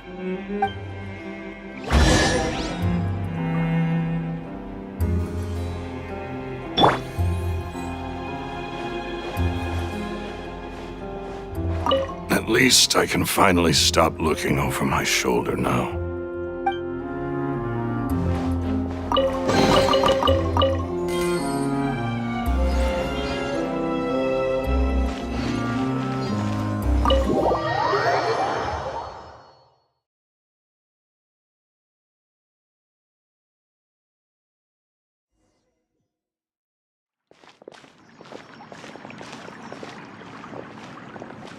Lyney has told me the whole story. Lorenzo, do you confess to the murder of Caesar and to framing him for the Phantom Weasel's crimes? Look who's finally developed a conscience. What kind of disciple murders their own master? I hope it was worth it, because they'll be hell to pay.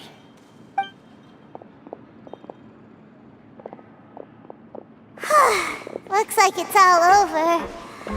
What should we do next, Lyney? Should we start preparing for your show? Let me think. Let's rendezvous with Lynette and Gemma first. With Lorenzo in custody, Gemma will no longer have to fear for her safety. Good point. We should go tell Gemma the good news right away. It'll give her some peace of mind for sure.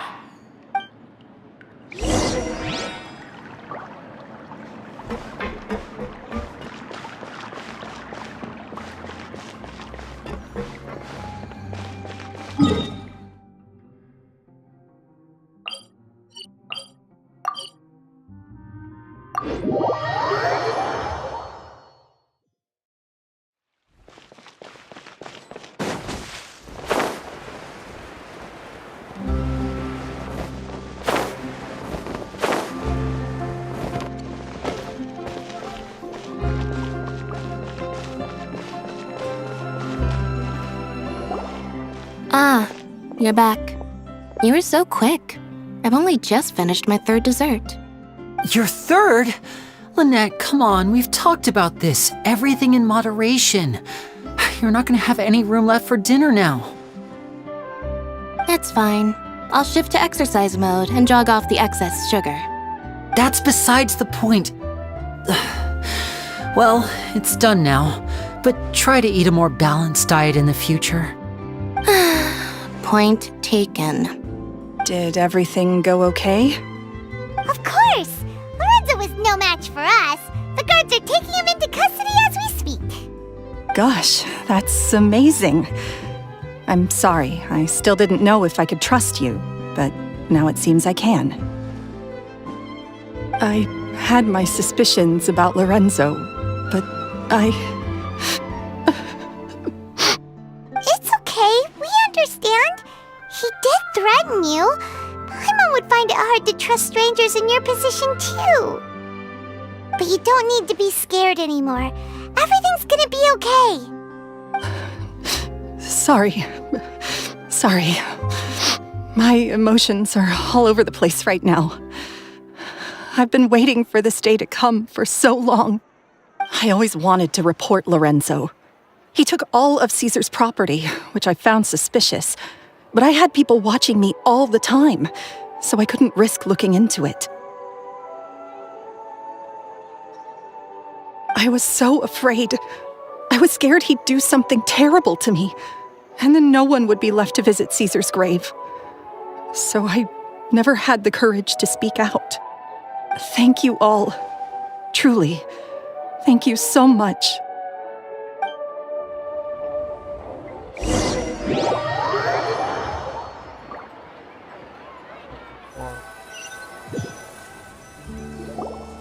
Thank you all for clearing Caesar's name. I never would have guessed that Lorenzo was the real Phantom Weasel. He never showed any signs that there were problems between him and Caesar in public. From the outside, it looked like they got along great.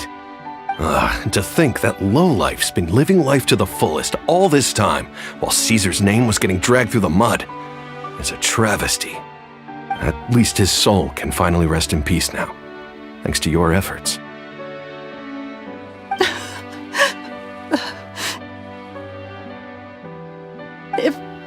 If only I'd realized before it was too late. Don't blame yourself, Gemma. This isn't your fault. Yeah, you still have the rest of your life to live. Caesar wouldn't want to see you spending it feeling guilty. Cheer up, Gemma. My brother's doing a magic show at the Opera House tomorrow evening. Would you like to come along? It might raise your spirits. This show will be a special one. We're holding it in Caesar's honor. In Caesar's honor? Really? Oh, thank you. I'll be there. Great. We'll see you tomorrow evening. Traveler, Paimon, don't be late. Don't worry, we'll be there. No way are we gonna miss out on a free magic show. Wait, Paimon feels like we're forgetting something. Oh yeah, Caesar's diary! We never found out if the two kids Caesar taught magic to were Lyney and Lynette or not. Lyney changed the topic back in the workshop, so we didn't get a chance to bring it up. Oh well. Guess we'll just have to ask Lyney tomorrow evening. I've spoken many choice words about Caesar over the years. I'm so ashamed of myself now. He was such a good man.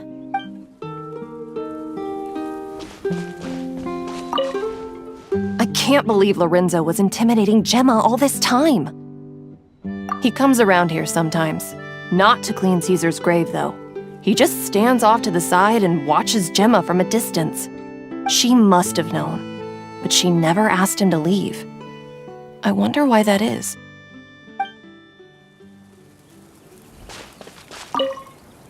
It may take some time, but Caesar's reputation will be restored now that the real culprit has been captured. Looks like Gemma chose a good man after all.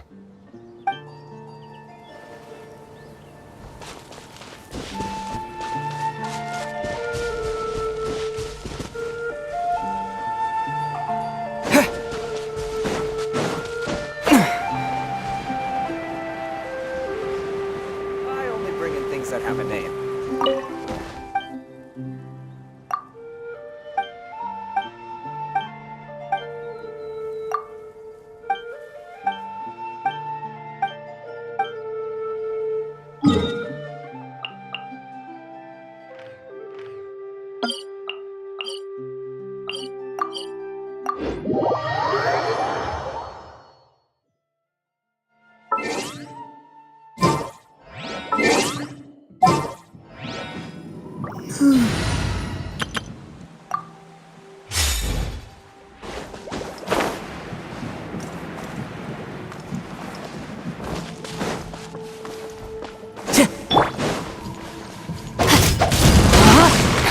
No, my sword!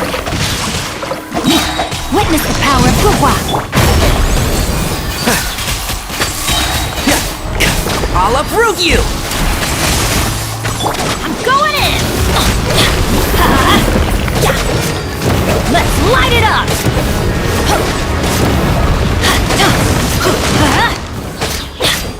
Let's light it up! Wind strike! Fallen leaves! Adorn my night! No, my sword!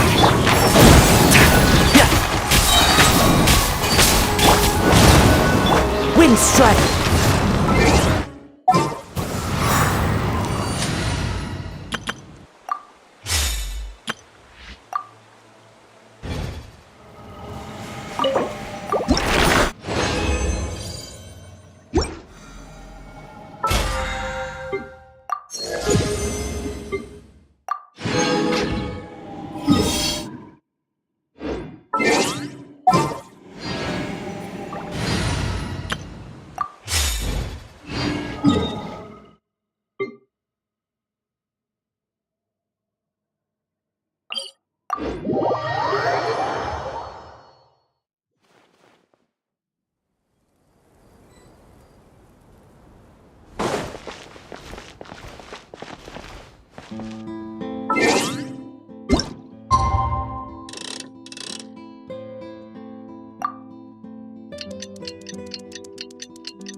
everyone's excited to see another of Lyney's magic shows!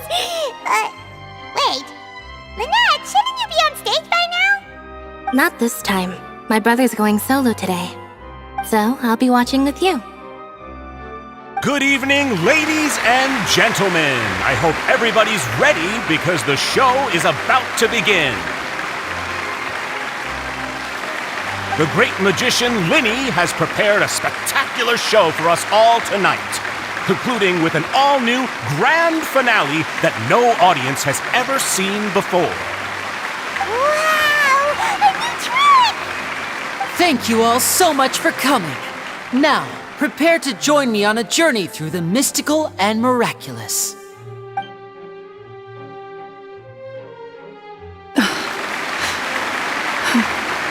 Exciting stuff, isn't it? Yes, it's just... It reminds me of him. No wonder. Caesar was a famous magician too. So, how did you two first meet, Gemma? Well, I was out on the street once, and I saw him performing for little children. Children love magic, because they're willing to believe in things that can't be rationally explained. Caesar had this amazing way of bringing them into a dreamlike world. And somehow, I felt drawn to him too. So I went up and asked him to do a trick for me. Aw, that sounds so romantic. What trick did he do? It was with a flower. He took it in his hand, snapped his fingers, and it magically appeared on my head. I was so happy that day. No one had ever given me a flower before that. Oh, that's so cute! Actually, now that you mention it, Lyney's done that one before. Is that right? Then I suppose he's a romantic at heart, just like Caesar. So let's treasure the time we have with him. After all, you never know when the people dearest to you might be gone. That's right. It's all over now. Paimon doesn't really know how to comfort you, but at the very least, no one's gonna be intimidating you from now on.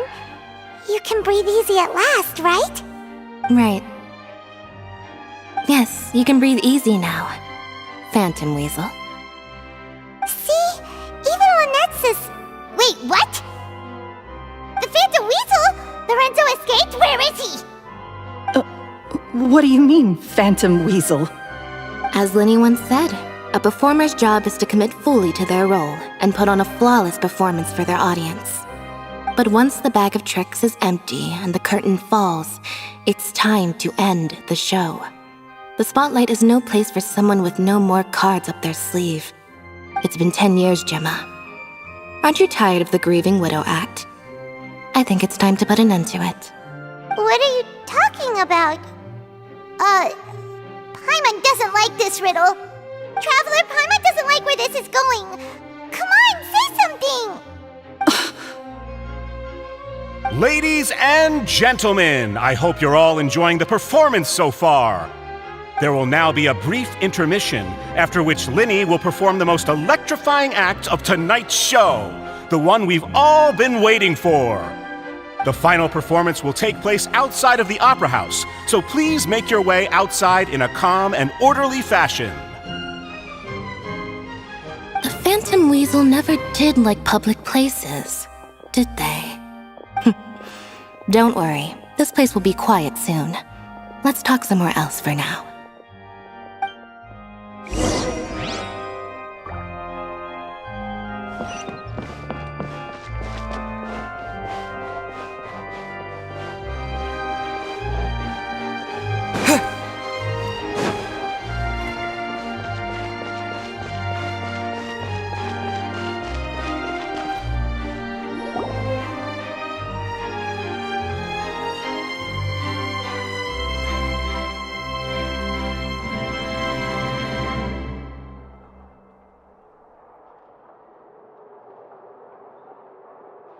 Dear me, this is awkward, isn't it? And unfortunately, I'm all out of gadgets, so I'm afraid I can't do any tricks to liven up the mood. This is a big mistake for a magician to make, but thankfully I do have a backup plan. Now, who wants to hear a story? Lyney, don't we have more important things to address right now? Lynette accused Gemma of being the real Phantom Weasel a moment ago. Oh, what the heck's going on? All in good time. Magicians are good at guessing what people are thinking. I know the questions you want to ask. And as it happens, the story I'm about to tell might answer a few of them. Really?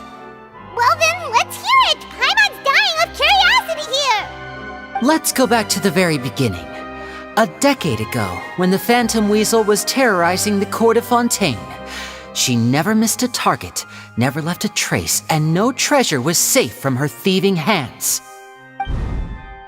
But as her infamy grew, so did the readiness of the police, and her opportunities to act became ever fewer. Every day she ran the risk of being exposed for who she was. Of course, she could not simply take this lying down, and before long she found her ticket to freedom. She would create a scapegoat, a false weasel to close the chapter on her behalf. After weighing her options, she set her sights on a renowned magician, Caesar. After all, magic and theft shared enough similarities for people to buy the story when the truth came out. So then what? Being the master deceiver she was, the weasel easily earned Caesar's trust. Now all that remained was to frame him for her countless crimes. But as she was considering how to make her move, she noticed Caesar's aggrieved pupil, and a new thought entered her mind. Maybe I don't need to get my hands dirty after all. At her encouragement, Lorenzo tampered with Caesar's magic box, causing him to fall to his death. Afterwards, Lorenzo seized his master's property, and the weasel set about tarnishing Caesar's reputation. Two co-conspirators committed the perfect crime.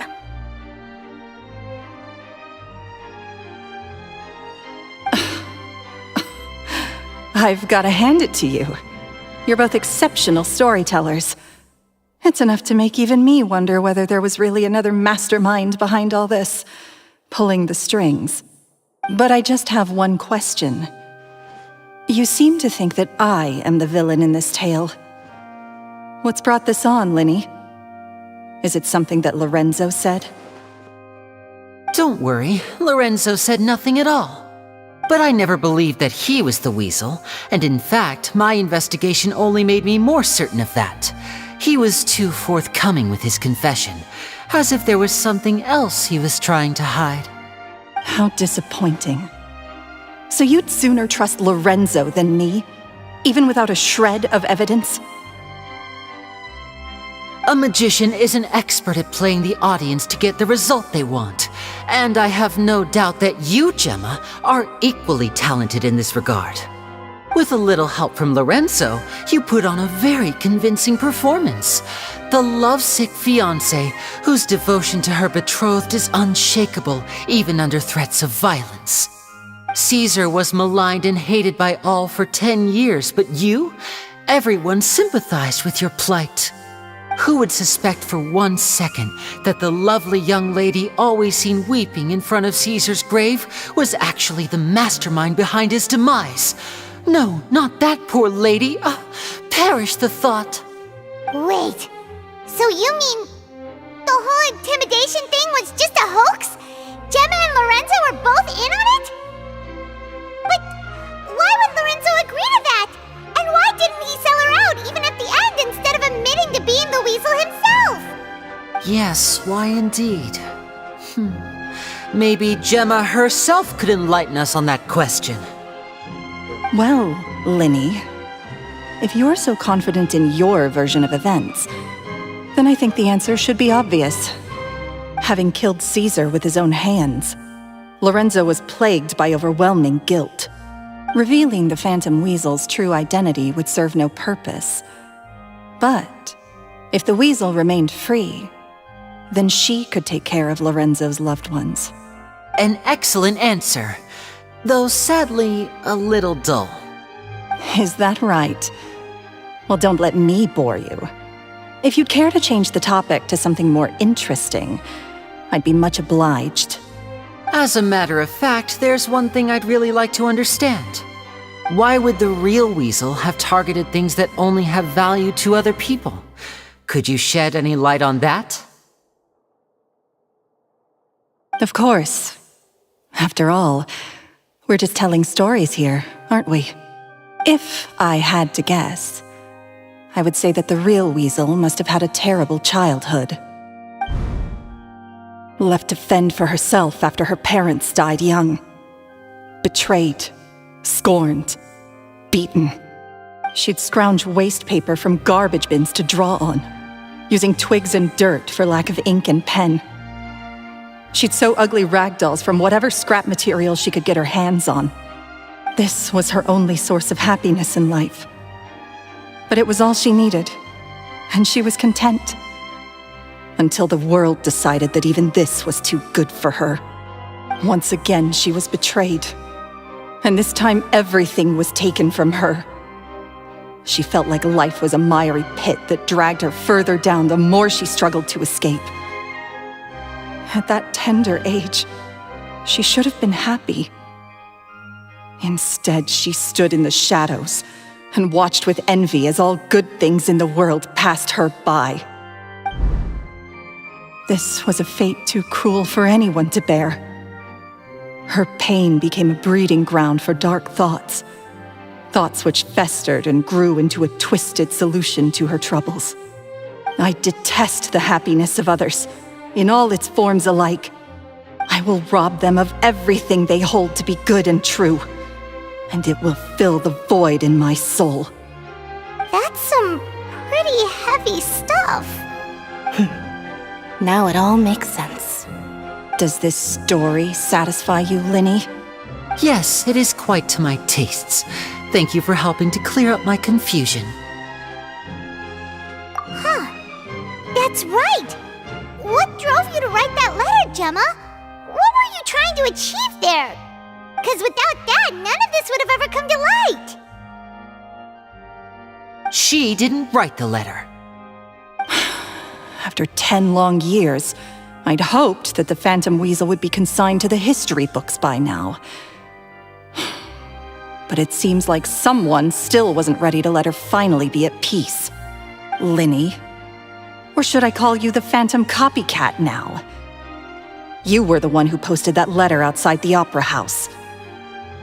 But why?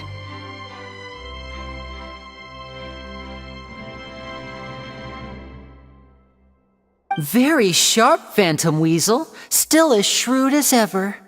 Well, no need for me to be coy about it. Our goal was to clear Caesar's name. The most straightforward way to change the public's impression of Caesar was to force the Weasel to show themselves. That's it? You had no other agenda? Of course we did. We made it quite clear in the letter, I believe. I shall take from you that which you hold most dear, just as you did to me 10 years ago. 10 years ago? You mean Caesar's death? You met him? Wait. Oh, I get it. You were those two obnoxious kids. It's been so long, and you're all grown up now. I didn't recognize you. He taught you magic back then, didn't he?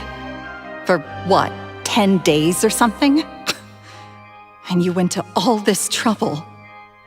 Why? Because you feel like you still owe him something? We remember all our debts, however great or small.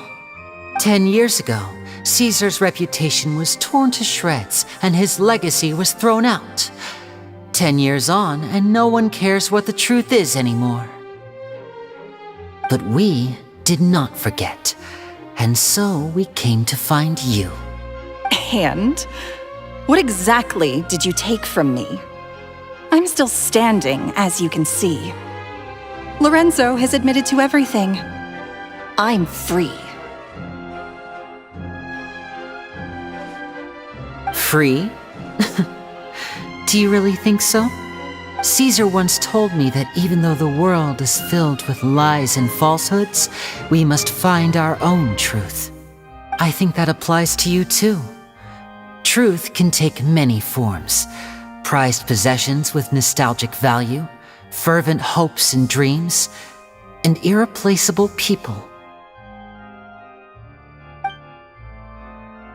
Life took many things from you, and those wounds never healed. When they ached unbearably in the dead of night, stealing became your way of numbing the pain. What are you trying to say? I'm saying that for the last 10 years, you've been living a rather uneventful life. Perhaps that's because you found something other than a life of crime to fill the hole? Back to Lorenzo for a second. He murdered his own master, played along with your act, and took pains to make sure any suspicion would be directed towards him. But what did he have to gain from all that? He knew who you were and the things you'd done, and despite that, he was willing to give everything up for your sake. He's the reason that you haven't felt the compulsion to steal in all these years. You're more than just accomplices in murder. You're the only real friends each other has. So I think you know, deep down, that he is the only truth you have in your life. But that truth is gone now, and I guarantee you, you'll never see it again. Congratulations on your freedom, Gemma. Your freedom will cost you dearly. From now on, you'll be all alone in a world full of lies and falsehoods. I do hope you'll be able to bear it. You've still got a long life ahead of you after all. Gather round, one and all. The time has now come for the amazing Lyney to perform his final act in tonight's show. I'm sure you're all wondering what he has planned for the grand finale. Well, wonder no more, for the answer is a death-defying high-altitude escape. A high-altitude escape? I'm sure you all remember the magician Caesar. This was the very trick that led to his fatal fall, after which he was dubbed the Phantom Weasel. So we have now learned that Caesar was wrongly accused, and that the real Weasel has now confessed to their crimes. Guess that's my cue to leave. Whew. I've been practicing this one for ages now, but I'm still a little nervous. Traveler, Paimon, I hope you enjoy the rest of the show. There may be a lot of people watching tonight, but you alone are my true witnesses.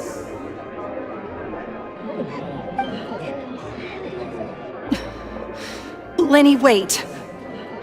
You two hid a lot from Caesar. He went to his grave without ever knowing your secrets.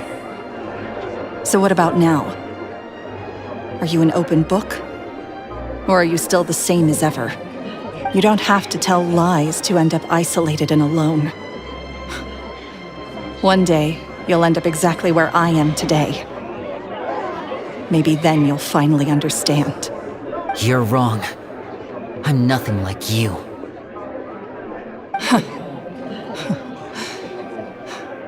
So, what are we, doing now? Like Lyney said, when you're ready, let's head outside and watch the show. But what about Gemma? She'll figure out what's best for her soon enough. Oh, and if you'd like to see Lyney after the show, you know where he'll be. The usual haunt. All right.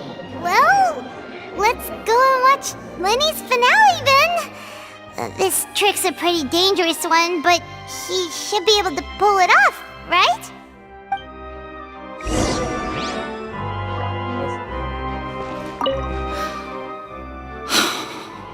What is my truth? Sometimes I think I'm like a gambling addict. All I care about is winning, and it doesn't matter what's at stake. By the time I come to my senses, I'm left with nothing. Oh, if I had my time again.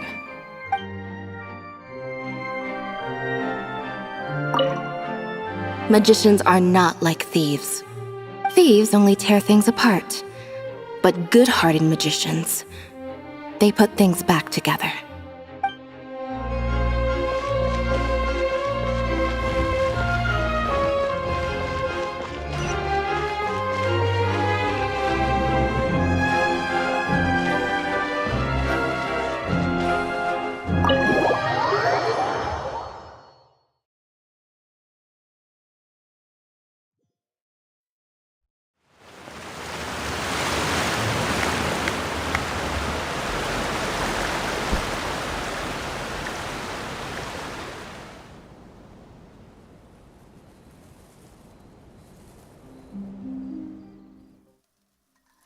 Magic should be mysterious, surprising, and defy logic.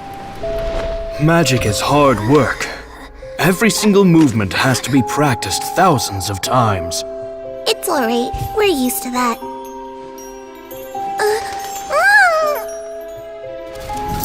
We're sorry. You've taught us so much, but we can't tell you the whole truth. It's okay. Do you still remember what I told you? This world is full of lies and falsehoods. I only hope that one day you can find your own truth. What about you? Have you found your truth? Magic is my truth. I want to perform a magic trick so great that people will always think of me when they talk about it. For a magician, what greater honor could there be? Look! Behold! Lyney is sealed inside the box. Will he manage to escape? 10 years ago, Caesar attempted this very trick, and it was at this precise moment that...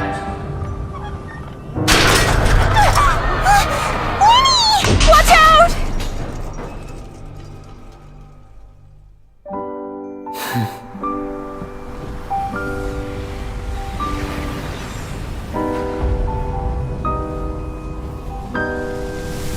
Mysterious. Surprising. And logic-defying.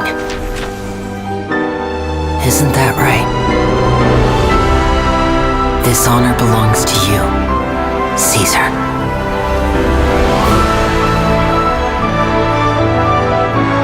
I'm just sorry it's a little late.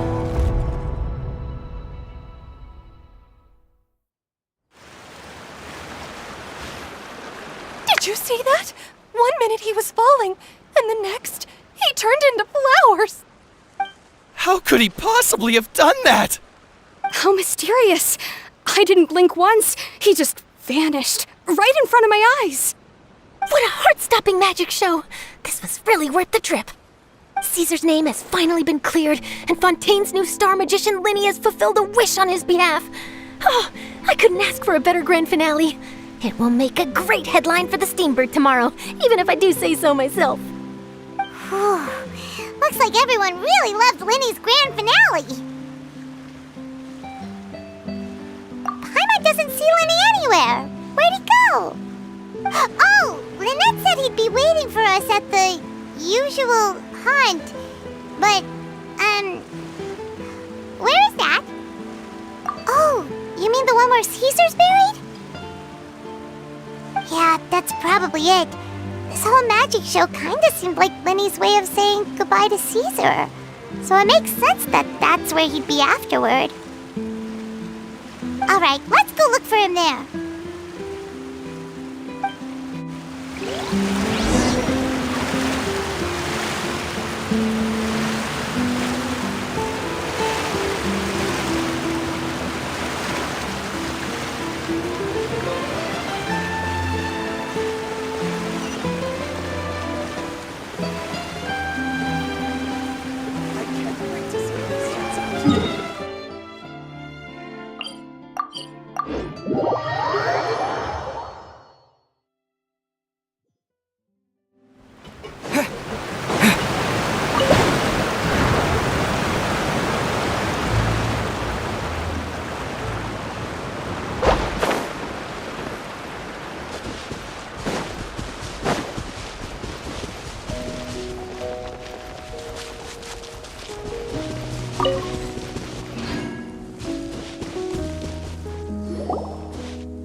Paimon was scared to death when the chain broke, Paimon was sure something had gone horribly wrong.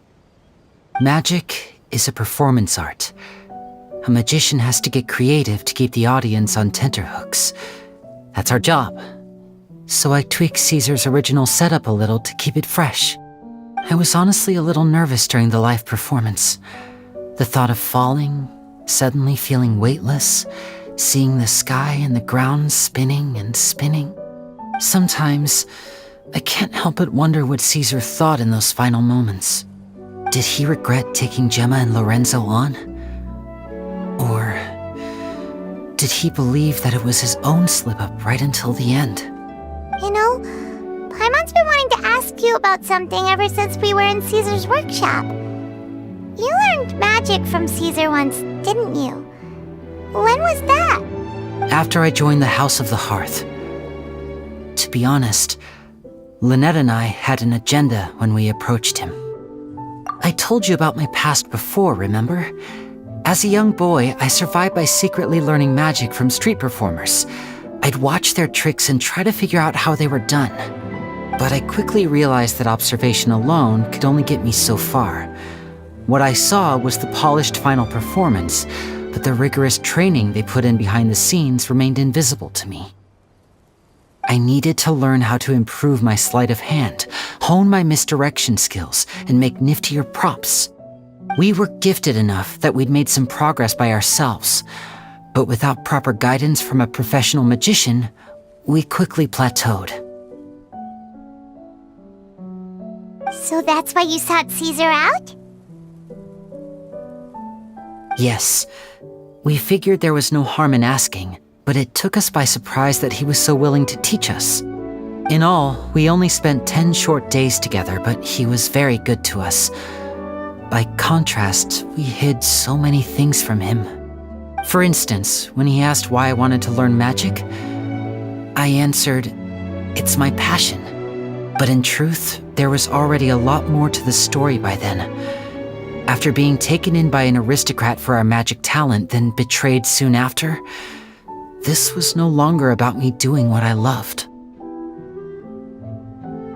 What amazed me was how the lie escaped my lips even as I was hesitating over whether to tell him the truth. Trust is a beautiful thing. Sadly, I'd forgotten how to trust by then. Lyney. Still worried about the way I feel? You really are a gentle soul, aren't you? But don't worry, I'm used to it now. From the mansions of the elite to the House of the Hearth, lies and selfishness have followed me and Lynette everywhere we go. After Caesar went on tour, we became busy with our missions. The next we heard of him was that he'd fallen to his death, and was now declared to be the Phantom Weasel. That night, I remembered his smile. But as I lay there, I didn't know what to say to him. To keep secrets is to put up walls. The longer you keep them up, the less you let people in. Then, one day, you look around and realize your life is like an empty auditorium after a show, full of seats once occupied by all the people who left. But I guess that's the price we have to pay. You only realize how much someone really meant to you when you lose them completely. That's why I was so confident this would hurt Gemma. Because I felt it for myself. Yeah, cheer up, Lyney. We've had to say our fair share of goodbyes during our journey, too. But whatever happens, Paimon always believes in what tomorrow brings. Delicious food, fun toys, and the traveler by my side. Paimon just needs to focus on things like this and all the unhappy stuff goes right out the window. You know, Traveler, doesn't that kind of make you Paimon's truth? Exactly. It's the same for me and Lynette. We are the truest thing each other has in the world, and nothing can replace that.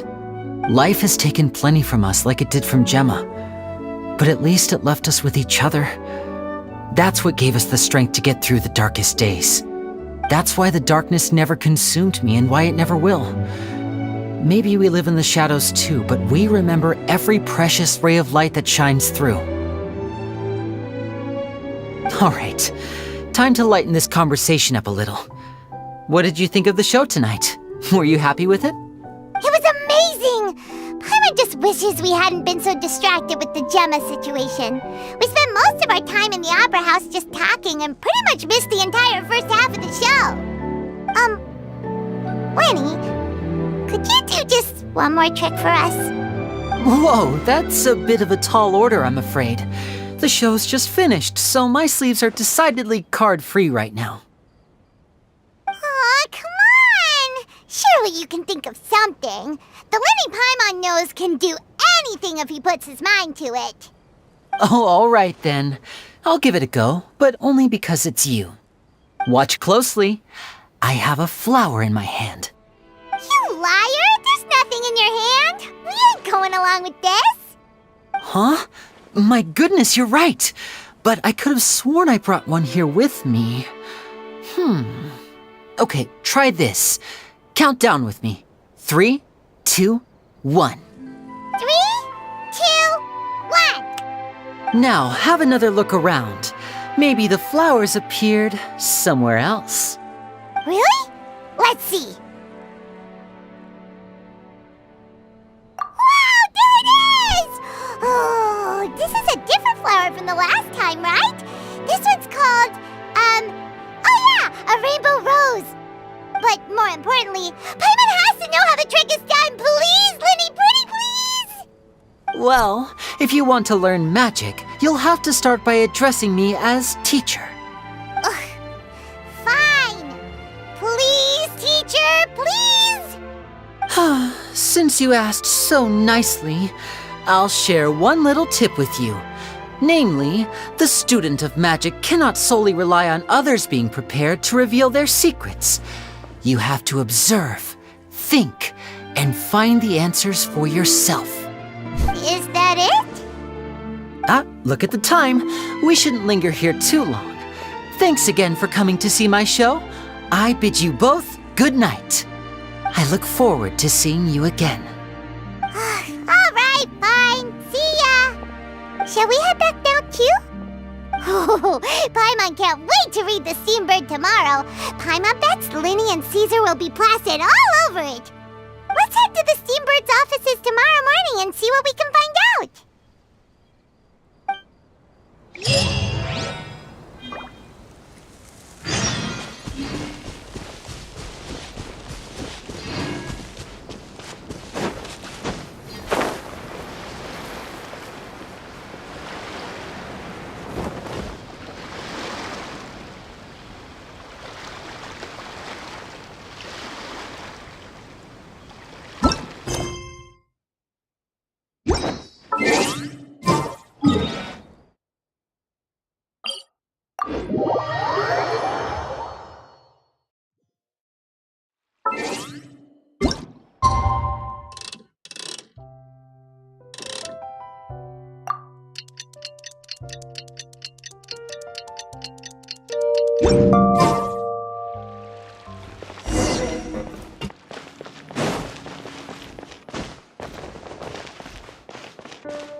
I'm very sorry, Charlotte, but my sister and I are quite busy today.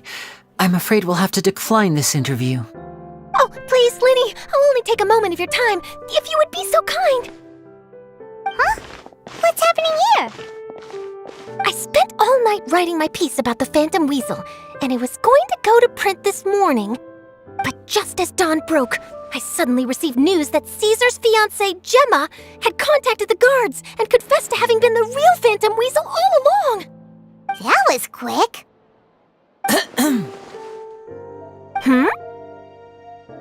Too late, bro. That was quick, you say? It sounds like I've got some catching up to do. Please, fill me in. Whoops. Aha! My instincts did not lead me astray. You do have something to hide. Gemma turning herself in must have something to do with Lyney's performance last night. Maybe watching my high-altitude escape trick reminded her of a better time with Caesar, and she could no longer ignore the voice of her conscience. Huh. Okay then. Wait, no, there must be more to it. If that's all it took for her to have a change of heart, how did it take her 10 whole years?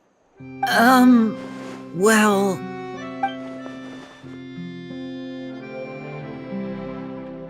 Oh, I remember now! You and Gemma were nowhere to be found after the show. What happened between you? Quickfire question! Where did you all go after the show? Oh, we went to the cemetery and Lyney did a private magic trick just for us. Actually, glad you mentioned it, because that reminds Paimon, guess what? Lyney started using rainbow roses in his tricks. What? I don't recall ever having received a rainbow rose from you myself. Is this supposed to mean that they're more important to you than your own sister? No, I just, What now? Oh, did Paimon say something wrong again? This is getting pretty awkward. What do we do, Traveler? Seems like this interview wasn't meant to be. Well, never mind. There's always next time. Forgive my persistence, but when there's explosive news waiting to be found, I can't turn away. The news about Gemma has already made waves, and I'll stop at nothing to get to the bottom of it all. Apparently, one of the things she said to the guards was that her final wish is to see Lorenzo one last time. There's clearly a web of complicated relationships there. Can't blame me for being curious. All right, I guess I'll leave you to continue the rest of your conversation in peace. Bye for now.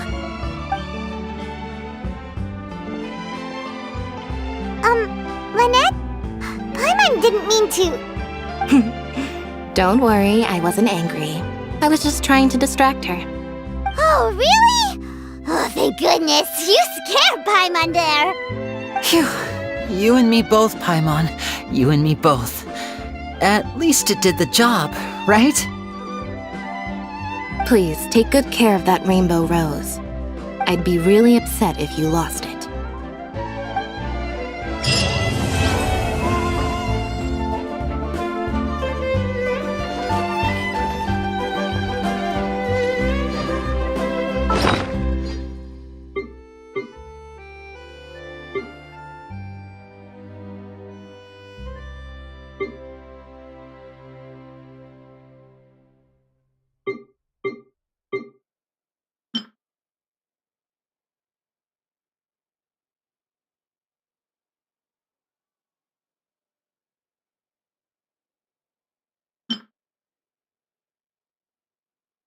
Paimon's gonna give it an ugly nickname like... Bad Water. Paimon can't bear to look anymore. For Paimon's sake, you read it. Paimon can't tell how deep this pool is. And Paimon's not about to dip her toes into check. Why would it be him? How strange.